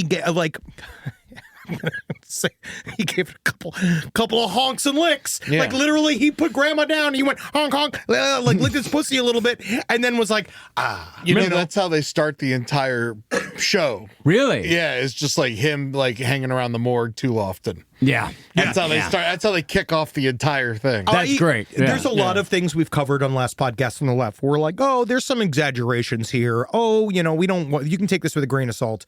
I think that Jimmy Savile, like what we've been saying before, he's guilty of way more crimes than what's on the fucking paper. We have no idea. We have no idea. And I think that he absolutely was a necrophiliac. Necrophilia was not illegal in the UK until 2003, specifically as a crime. They said that, so necrophilia was like, it had never been prosecuted ever in the UK before. So when this stuff was coming up with Jimmy Savile after the fact, after he died, and they were talking about necrophilia, they legitimately were like, yeah, sure, we have it on the docks and stuff, but necrophilia essentially doesn't happen in the UK. And I would argue it happens there the most. Yeah. I think it happens there the fucking most. Well, that's because they're all so pale they look dead when they're alive. So close. Really not much difference. I'm not going to start looking dead for like 4 days. Yeah, exactly, dude. So I feel like these guys are like, it's icky. It was an icky crime, and they didn't want to think. Another example of like, there's no way Jimmy Savile also was a necrophiliac. Well, that's the thing, is that this BBC Radio 1 DJ, he said that he convinced himself at the time that none of this was actually happening. The necrophilia wasn't actually happening because he truly said he didn't want to think about how gross it was. Why in the living fuck would he be in the morgue? Yeah. Why would he be going to the morgue? Every single thing he did was about fucking something. Yes. So, Savile continued satisfying his urges in increasingly disturbing ways by taking full advantage of good old-fashioned British squeamishness. Obviously, it could be. Never. I never. It's too cold. Breasts are warm. Breasts are supposed to be warm. Tea. And tea. And Now, concerning the living, one of Savile's victims at Stoke Mandeville was a 13-year-old girl named Caroline from Glasgow, who was accosted in the middle of one of Jimmy's many fundraising drives at the hospital. And I think this incident tells you so much about Jimmy Savile. Tragically, Caroline had been paralyzed from the neck down after a car accident that occurred when she was very young, so Stoke Mandeville handled her care. This also is unfortunately what made her a target for Jimmy Savile's almost casual abuse. Caroline said that she was lying in her bed when Savile suddenly took her face in his hands, rammed his tongue down her throat, then walked away as if nothing happened.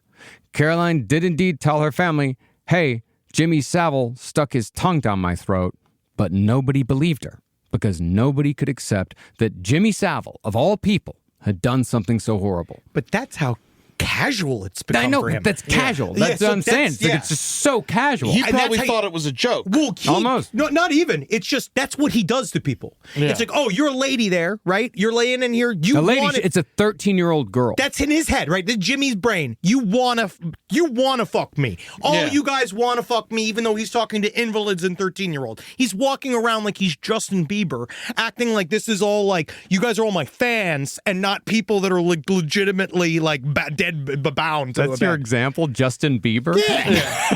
I feel like I guess you gotta. Who else? Who's the new guy? Paul Anka? Yeah. Who's one of these new singers? I love singers, man. I feel like he thought that when he was abusing these people, like in his fucked up mind, that he was like doing them a favor. Well, yeah, he will. No, it's that they should be so lucky Yeah. that he's there in the first place. You're lucky because I'm setting all this up. I'm going to do whatever I want to you because you're as good as dead anyway.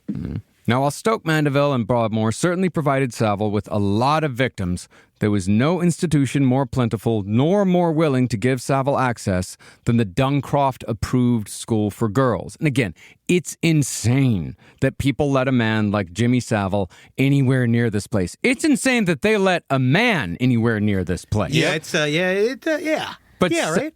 But Savile was considered for years to be a friend and important patron to this institute, all while he abused countless girls inside and outside its walls. Well, this was a very specific facility too, because this isn't the other, like the other ones were obviously between the invalids and the fucking people in hospice and people with spinal injuries. Huge facilities. Yes, but those were like legitimately bedbound patients. These are girls that have been sent here by moneyed people. Yeah. Yeah, right. Yeah, founded in 1948 as an experiment in which psychotherapy was used to correct behavioral defects in girls placed in its care. Which means cigarette smoking, kissing other girls, kissing a boy before they're married. Sure. Anything you just want to ship a girl away for because you don't like what she's doing in front of you. Fun stuff. Yeah. Duncroft started as something of a mix between a halfway house and a state prison for teenage girls. Owing to the British style of parenting that often left child rearing to institutions like boarding schools, it was thought that it would be better if vulnerable, damaged girls were looked after by the state. And Duncroft was considered to be the cutting edge of these types of so-called approved schools. There was not, however, any indication that Duncroft was anything but a punishment, because the facility was surrounded by 8-foot-tall walls, which gave the whole facility a minimum security prison vibe. Now, Duncroft was a relatively small institution. Out of the 300 girls sent to special schools in England each year, only 12 went to Duncroft, because Duncroft was reserved for the upper crust. These were the daughters of ambassadors, surgeons, BBC executives. But none of these girls were sent to Duncroft for anything violent. Most were merely inconvenient or troublesome. Most were so-called bad girls. Where the boys aren't. Yeah. I've seen some footage. I've seen documentaries about stuff like this.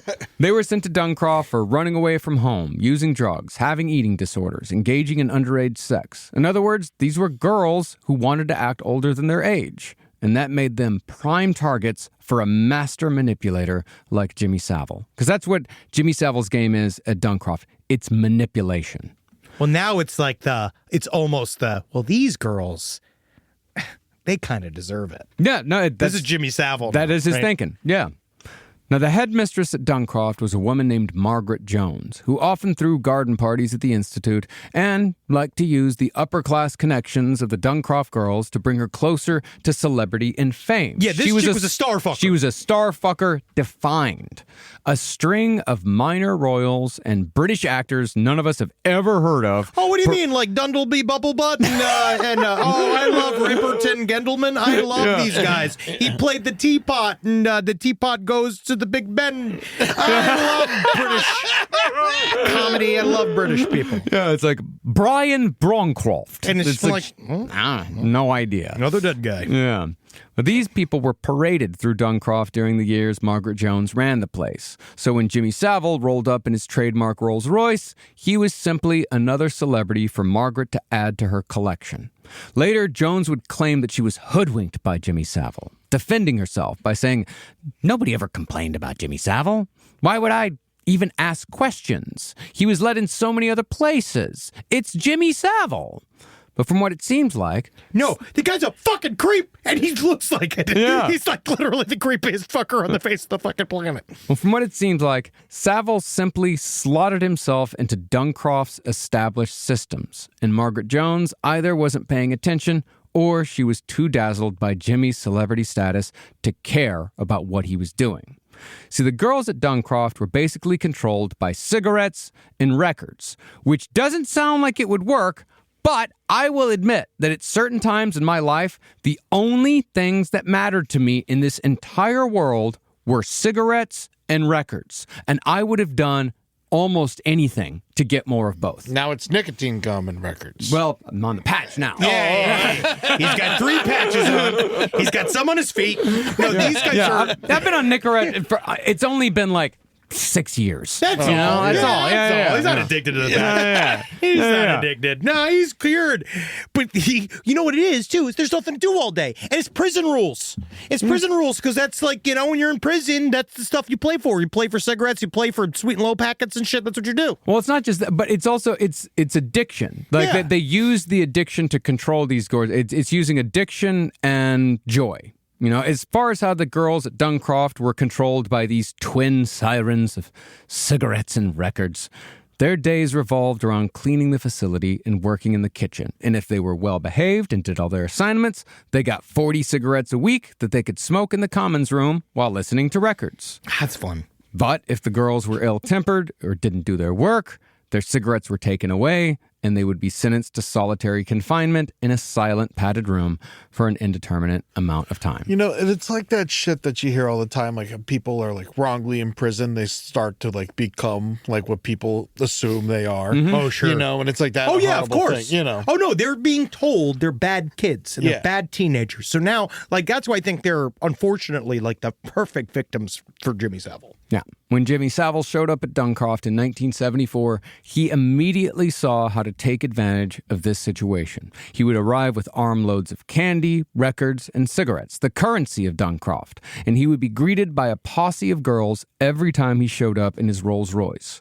Like the patients at Broadmoor, Savile would take these girls out for rides in his Rolls Royce for sexual abuse and rape. But it was actually a former Duncroft girl who became the first person to come forward about Jimmy Savile's crimes, although this girl did so in a clandestine way.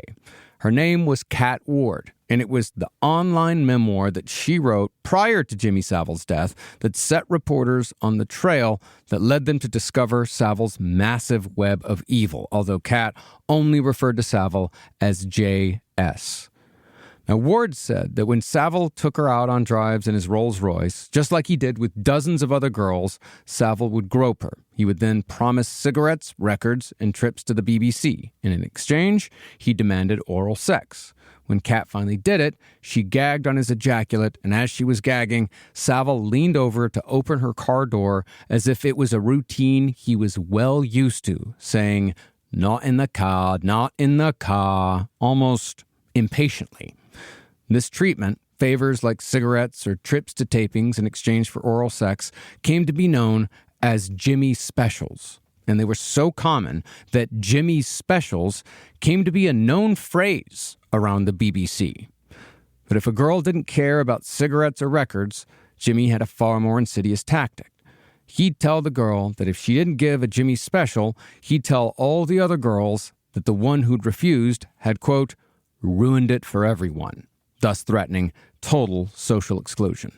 So he knew how to get him no matter what. Yeah. Like he knew how to manipulate him. Oh, yeah, very much so. No matter what. And Cat Ward, and to your point earlier, like Cat Ward said that Jimmy Savile was the third man who abused her before she was 18 years old. Yes, and I also think that the reason why she even had the agency to even speak about it is because she actually came from some form of money, had some kind of like social backing. That's how she could even talk about it. Yeah. Well, they talk about in the I think it was in the book in Plain Sight. You know, they talk about how at the time it would have sounded ridiculous. Insane. For her to, she would have sounded absolutely insane to say that Jimmy Savile had done this. But it was when, and even like online, when someone, like when a reporter would read it, they'd like would read it and they'd be like, this doesn't make any sense. Like, what is like Jimmy Savile? What are you talking about? And then that would make him the biggest villain in UK history, you know, like. But then they started putting things together. You know, they started putting these little, like all of these things together and realized like, oh no, this story's fucking true. Also, with his full access to these places, he's going around. He's talking to the staffers that like him. What's wrong with this girl? What's her past like? Oh, yeah. Of course. You know, he's and they're like, oh, she out. was fucked by 4 dudes. And be like, oh, okay, that's a good target for me. I mean, I don't think the nurse should be that cavalier, but... but I do think that... they fucking know how that is. These girls always getting spit roasted. Anyways, I gotta go wipe some asses. I'm sorry. But while Savile was obviously a monster, he did have somewhat of a girlfriend that he picked up at Leeds General Infirmary in 1968. He had to eventually. Yeah, well, I mean, but she was also a complete and total secret. It was always a secret. Her name was Sue Hims, and she was 17 when the middle-aged Jimmy Savile began the closest thing he ever had to a relationship. According to Hims, over the course of a few months, Savile would take her to cheap hotels for sex or various events with celebrities, like when he took her to a photo shoot where Prince Charles was in attendance. Savile had his hand up the teenage girl's skirt the whole time, and apparently the man who is now King of England thought that Savile's antics were hilarious. But strangely, the friendship between Jimmy Savile and the future king is conspicuously missing from the young Prince Charles season of The Crown, now available on Netflix. Yeah. Oh, wow. Good work, Netflix. Oh, wow. Amazing. Yeah. Well, I also think that she was just, let's say he was experimenting with, like, maybe I could have somebody. Maybe, yeah. Maybe I could have somebody. Maybe there's a thing here where Jimmy Savile has a wife. And they had him and Sue Hims had a weird relationship.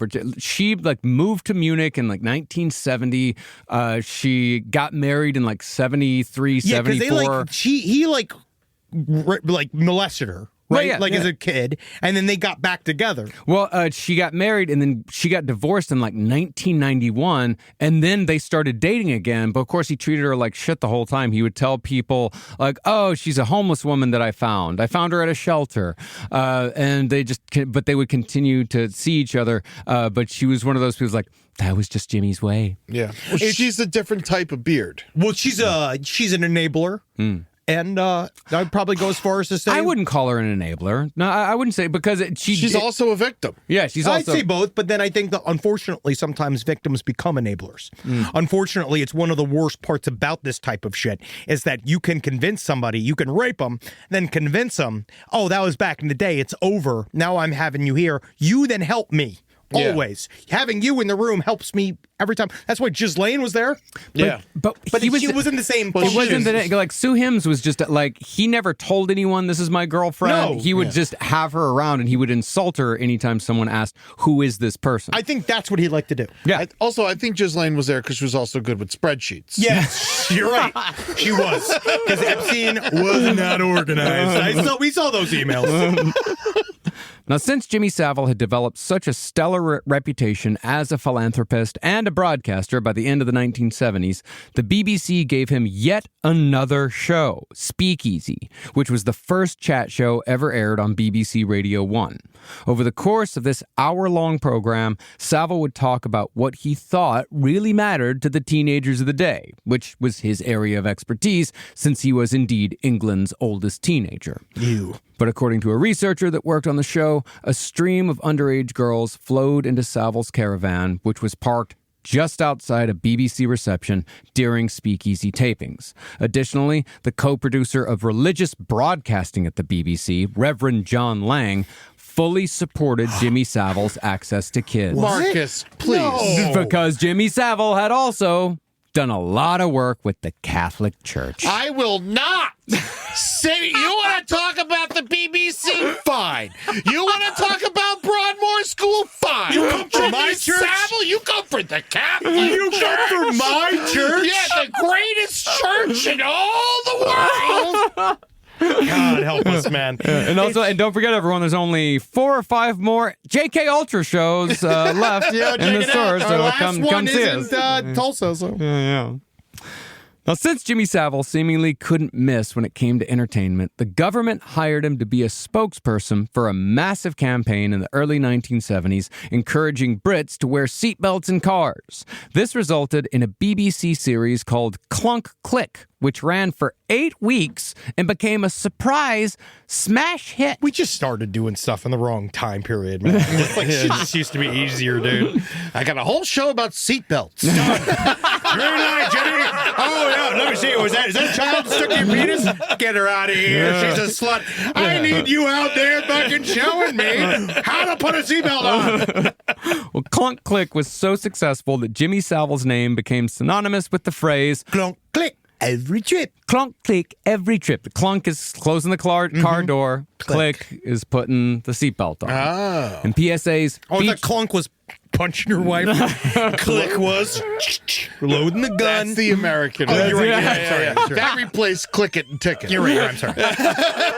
Well, PSAs featuring Savile were just as insane and violent as what we've come to expect from all PSAs outside of America. Man, I don't know what it is about the British and the Australians and the New Zealanders, but man, you guys do PSAs right. They're fucking good. brutal. True fear. That one Yeah. we just watched where the guy gets his face sprayed by the steam and then it cuts back and it's like, ah! And his like face is melting off. It's like, that's fucking awesome. Well, Watch yeah. out for steam, y'all.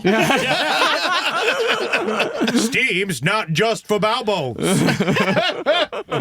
But the reason why we bring up Clunk Click, it's not just because it's really fucking stupid. Clunk click every trip. Yeah. Clunk Click sounds like a bunch of fat kids who are like form their own group. We're the Clunk Click. What's going on? With the clunk click. To eat you on a hot dog. And you know who the clunk click? Smelling all-you-can-eat buffet somewhere around here? Sadly, I think they would be completely safe from Jimmy Savile. What doesn't you want to take us in a Rolls Royce? I just love it. You know, All You Can Eat is easily my favorite song from Crush Groove. Oh, wow. All You Can Eat. It's just a whole song by the Fat Boys about them going to Sbarro. It's so and they good. just rap about how much they eat. love to eat and how great it is that Sbarro has all you can eat buffet. We used to be a country. But the reason why we bring up Clunk Click is because one episode featured the great beast of glam, the terror of Vietnam, the man who soundtracked almost every sporting event in the Western world for decades on end. I'm speaking, of course, about Gary Glitter.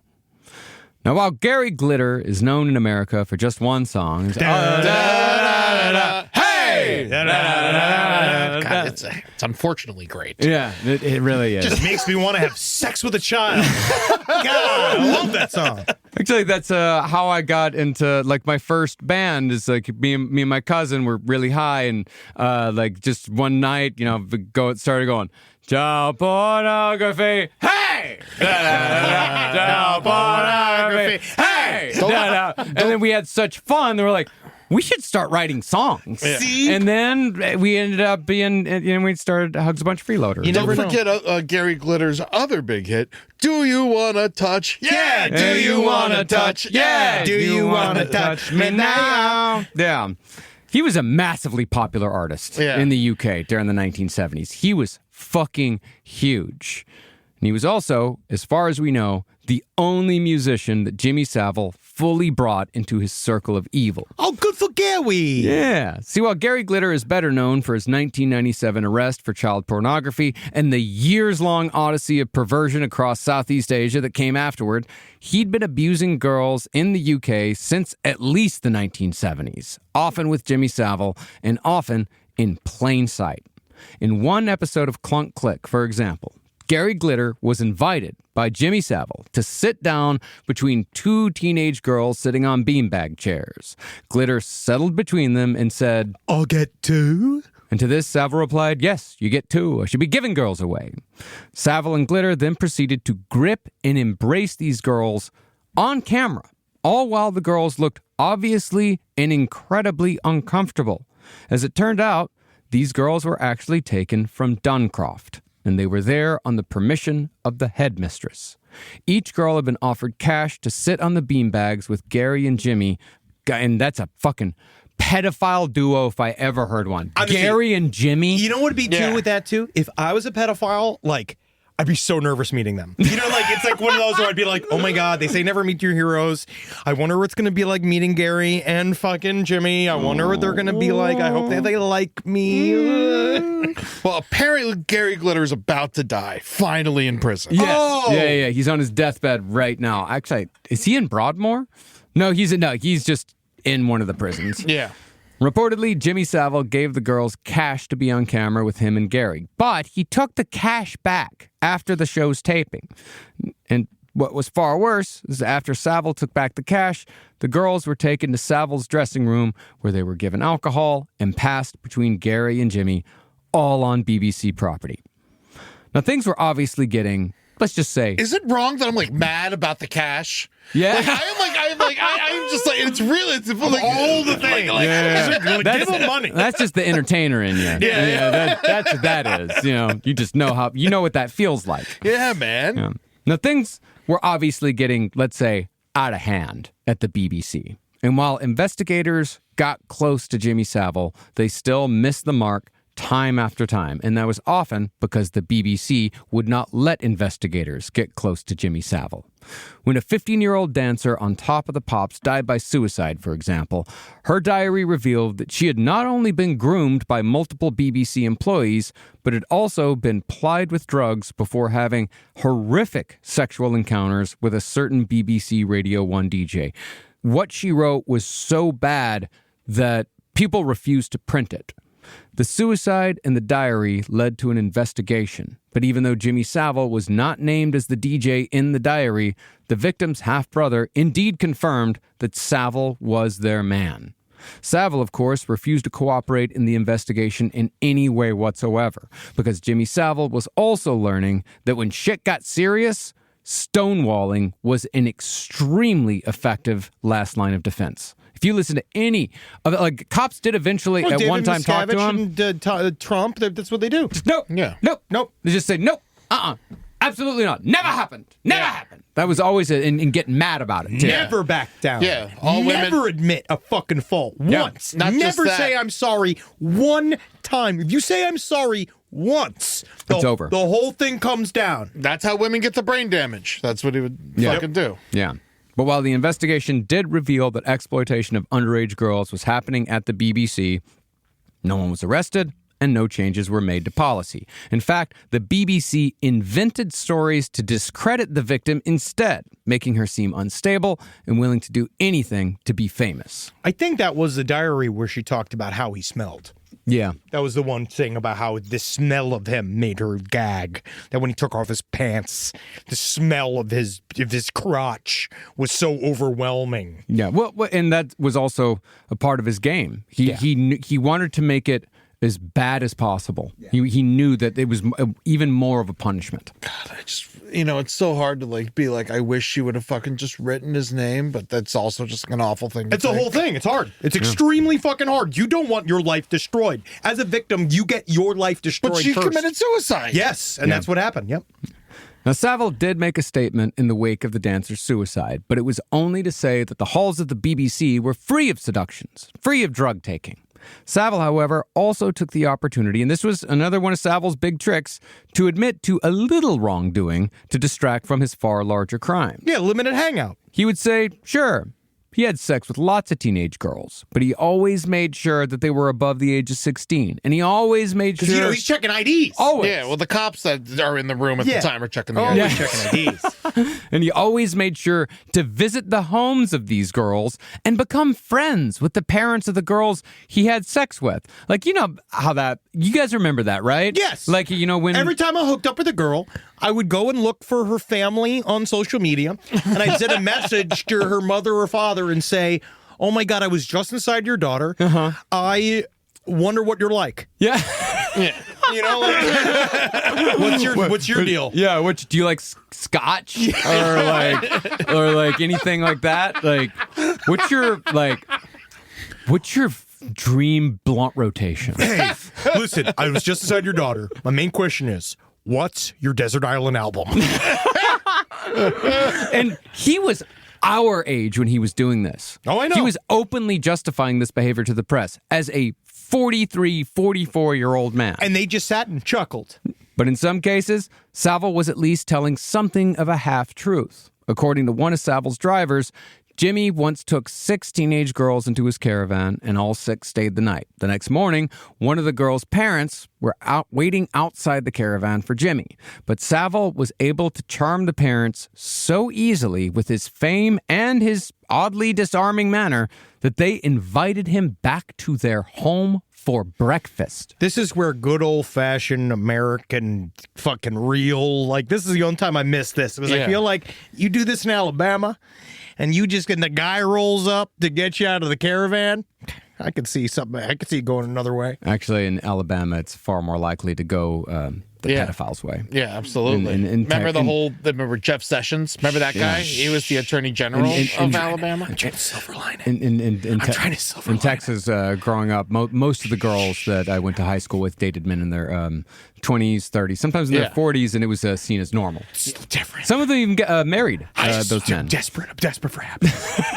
Desperate for happiness. I will say, I'm just saying, if happiness is what you want, the American South ain't the place to look for it. You're right. Yeah. Honestly, I forgot. Yeah.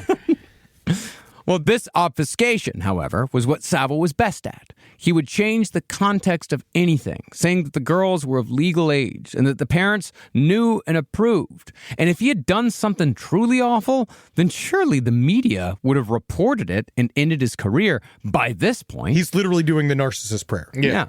And by the 1970s, people felt like they knew Jimmy. He'd been such a presence on their TV and their radios that they couldn't bring themselves to suspect him of any wrongdoing, even after countless young women and teenage girls reported assaults. God, what does that sound like? Yeah. It sounds like this fucking thing. I'm trying to think. There some sort of modern comparison. Sick of these fucking modern comparisons. Except the modern comparison could end in the deaths of all of us. I don't know. It's like a guy with crazy hair who's always around young girls. Oh, he brags about how much he's raped. Yeah. Really put himself in positions where young girls were around. He's been a part of the fabric of media for 50 years and has literally been named in almost in every single piece of media for the last 30 years. We'll think of it. I don't know what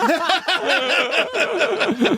Well, when you added all of that to his ever-present charity work that was constantly being reported on the news, Jimmy Savile's at it again, it was more than enough for the British people to give free rein to the most dangerous sexual monster the island ever produced. Now, Jimmy Savile was not the only person in a position of power who was getting away with crimes simply because the British people couldn't bear to face what was obviously happening right in front of them.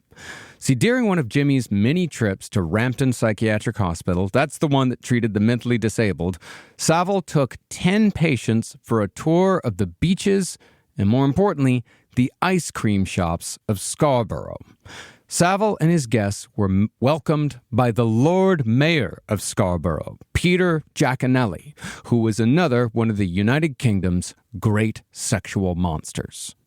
Now, Peter Giaconelli had lived in Yorkshire since the age of 7, but while it was his dream to become an opera singer, he eventually became the 300-pound owner of a successful chain of ice cream shops and restaurants. And that's the fucking dream, y'all. Yeah. Parlayed that into a mayorship. Big fat guy, run a bunch of ice cream stores, and your mayor? Yeah. It's fucking, I'm done.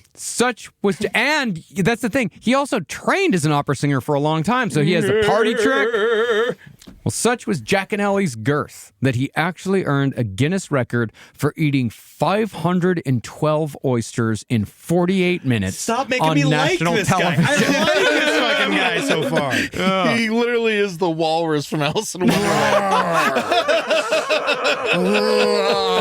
Cockles for the mayor. He was just as massive and gross as he was dangerous, and he and Savile were close friends. This is where we're starting to see pedophile nodes meet. Yeah. Like that's kind of like what I start to understand is that he's starting to meet other big fish. Yeah. That are in his game. And because he's constantly traveling, like he's not connected directly to any of them. Jimmy Savile's he's like the guy that shows up at the party every once in a while. Like, hey, Jimmy's in town. Unannounced. Yes. Unannounced, he comes through. That's when shit pops off with him. But then I have my own game over here. Now, Jimmy had met Mayor Giaconelli during an episode of Savile's Travels, when Jimmy covered a judo club that Giaconelli had founded in Scarborough. This club attracted a lot of young boys, who later said that Giaconelli spent most of the judo sessions practicing groin holds on each and every student. Come closer, it's time for me to give you the code. Come closer, child. And so, between the ice cream shops and the judo... yeah, 300-pound man full of oysters. Yeah. Come on to try to see if you can smell the sea on my breath. Yeah, a lot of farts in that room. I have too much iced cream. Oh my God, I'm having a quinine seizure. So much quinine. Well, between the ice cream shops and the judo, Mayor Giaconelli had access to a lot of young boys. And these young boys often attended something called the club, which was, of course, a front for sex parties involving young kids of both sexes. Amongst the members of the club was Jimmy Savile and many others of the same persuasion. Now, Giaconelli was never arrested nor investigated, but like Savile, his reputation as a predatory pedophile who preyed on local children, it only came out after his death in 1999. This was after he had served as Scarborough's mayor for 30 years. It's like if Pennywise was your mayor. Dude, I think that Jimmy Savile is Pennywise. Yeah. He's Pennywise in my mind. When he died, I can't believe there's no Jimmy Savile ghosts. Yeah. Well, as a man in a position of power, Giaconelli regularly made other politicians and police officers complicit in his crimes, and he therefore never faced investigation. Never mind all the clunk clicks that are over there trying to enjoy the fucking ice cream. All these clunk clicks are there. They're obviously gumming up the scene because they're actually eating ice cream. And no one's happy about that because no one thought this was all going to be about ice cream. But they're still in there, can I get another sample? And they're like, listen, you're getting too big for me to want to have fuck. It's not all you can eat, it's all you should eat. Yeah, but let's just say I'm a bit of a clunk click, okay? And I don't have a kind of... It just goes right through. I just shit. Invited the clunk click to the ice cream party. The clunk click finishes the ice cream party. Now you hand over that Cherry Garcia before we set this fucking place on fire. All right? I'll fucking suck cum out of Jimmy Savile and I'll spit it in your mouth if you don't give me that ice cream right the fuck now. Okay? I'm mayor of the clunk click. Oh, boys, when will you learn the pleasures of ice cream are nothing compared to the pleasures of an oyster? Listen, I know. We all know. We had oysters already. We had oysters this morning. Oysters for breakfast, oysters for luncheon, oysters for supper, for dinner. Well, Giaconelli, even when Jimmy Savile fed mentally disabled patients from Rampton Hospital directly into Giaconelli's sexual meat grinder, nothing happened. Nobody noticed. Now, Jimmy Savile was effectively unstoppable by the 1970s. Even though several journalists reportedly had dirt on Savile's sexual crimes, none of those reporters planned to publish because of Savile's popularity and because of the work he did for charity. No one was going to believe them. Yeah. And then, in 1973, Jimmy Savile got a massive amount of public sympathy when his mother, the Duchess, finally reached the end of her miserable fucking life. That was when Van Helsing finally found them. Yeah. He drove a stake into her very heart. Do you think she was cremated in a Duchess oven? Infamously, Jimmy Savile did not leave her body for 5 entire days after her death. That's because he was inside of her. Yeah. Because they were fucking. Yeah. Is that what it was? That's what it was. And later, he said the time he spent with his mother's corpse, best 5 days of his life. To be honest, I think that we all talk about him like fucking her. I actually think he was like yelling at her and punching her in the face and shit. No, there's footage of it. He's just sitting there staring at her. Yeah, she was left in repose in a Catholic church, and he's just sitting there. He just stared at her for 5 days. Wasn't he caught on camera apologizing to her for what he had done? I think so. Yeah, there was something like that. But he gave her lots of little kisses. Yeah. He said that she looked marvelous in her casket, that she belonged to him and him only during those 5 days, that death was a wonderful thing. Those are all direct quotes. You know, it's nice. You know how you want to, where do you want to bring your mother's corpse? Where do I want to bring it? Yeah, do you really relax with it? I don't want to bring it anywhere. I mean, I can't just do it at the hospital. That's not relaxing. No, it's not relaxing. The church is not relaxing. No, it's really not. I don't know, man. I bring my mom to the movie theater. That would be nice. Yep. Finally watch a movie and be quiet. Yeah,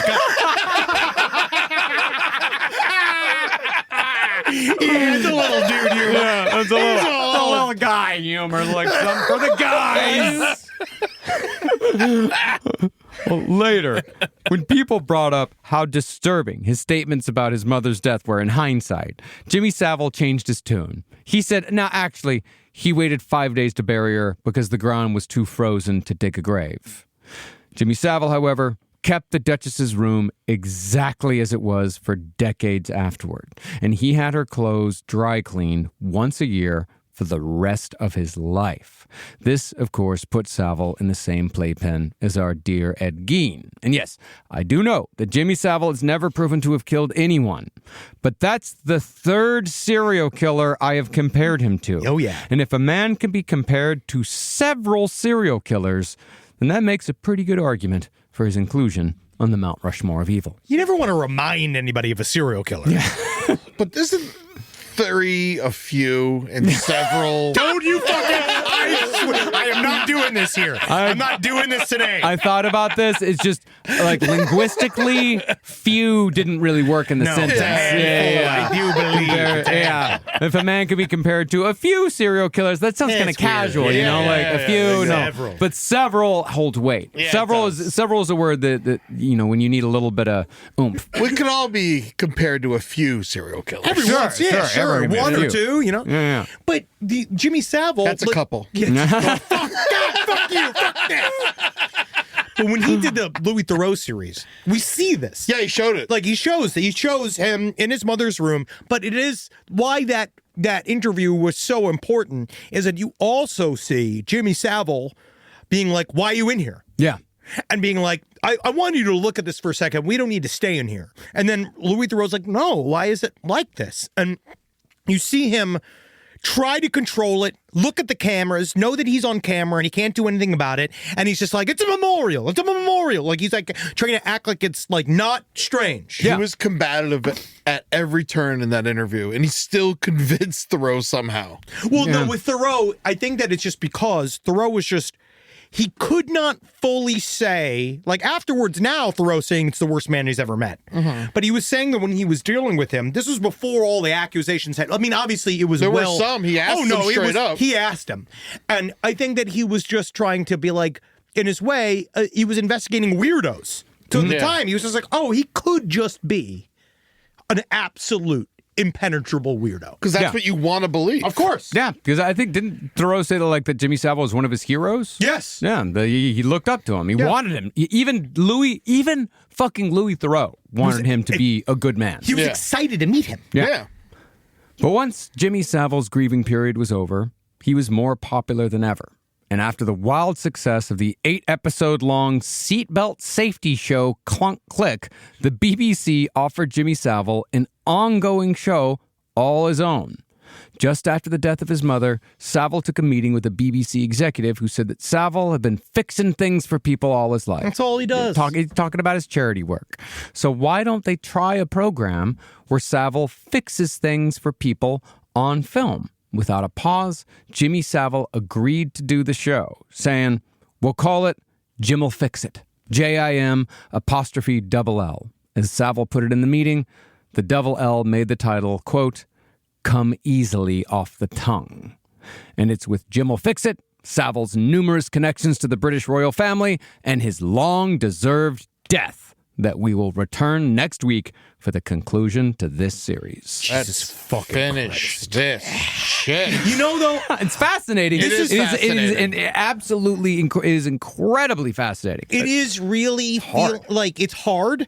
It feels like really wading in a villain's mentality. Because, when we were doing Himmler, there's something about the history of it that allows me to sort of, separate myself a little bit, just kind of the grand nature of it, all these fucking horrific machinations, the unspeakable atrocities of the Nazis allow you to sort of view it more as an observer of history. Sure. Where this is just the reason why it keeps coming up for me is just because of how many of these fucks I have run into in my life, and how many times I have met people that are supposedly supposed to be important people that are supposed to run aspects of my life, and then you're looking at the face that you're looking at a creep, and you are fucking bald-faced locked into dealing with the fucking creep because they literally suck at the very marrow of your dreams. They literally go to the people that have their talk about vulnerable, that's the other vulnerable stuff, people that are just come to LA to be I want to be on television,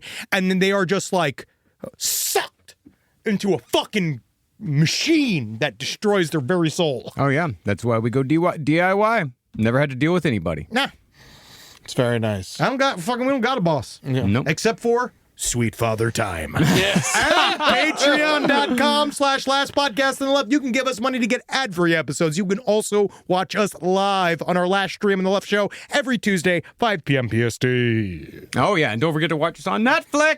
Hello. And you're also on YouTube for someplace underneath. LPN Romantasy, The Foreign Report, No Dogs in Spaces. We got more shit coming out. LPN TV's got brand new, just so you know, we have an announcement for one of your favorite shows. It's coming back very, very soon. Yeah. Indeed. Also, pretty soon, Brighter Side's going to have its own YouTube channel, and we're going to go video. Thank you very much. Hell yeah. I'm excited. And you can go see all of the other propaganda on TikTok and Instagram at LP on the left. That's right. And you want to come see us live? We got 5 JK Ultras left. That's April 25th, Cincinnati, Ohio, the Taft Theater. May 29th, Pittsburgh, Pennsylvania, Carnegie Music Hall of Oakland. June 27th, Grand Rapids, Michigan, GLC Live at 20 Monroe. July 17th, Tulsa, Oklahoma, Cain's Ballroom. July 18th, Oklahoma City Tower Theater. And also, I'm hitting the road. I'm in Jacksonville on Saturday, and I got a whole bunch more shows coming up. Go to eddytunes.com to find them tickets. You don't need to come to my room in order to sleep with me. You just need to get a big old picture bill, and you print it out, you put it on your pillow.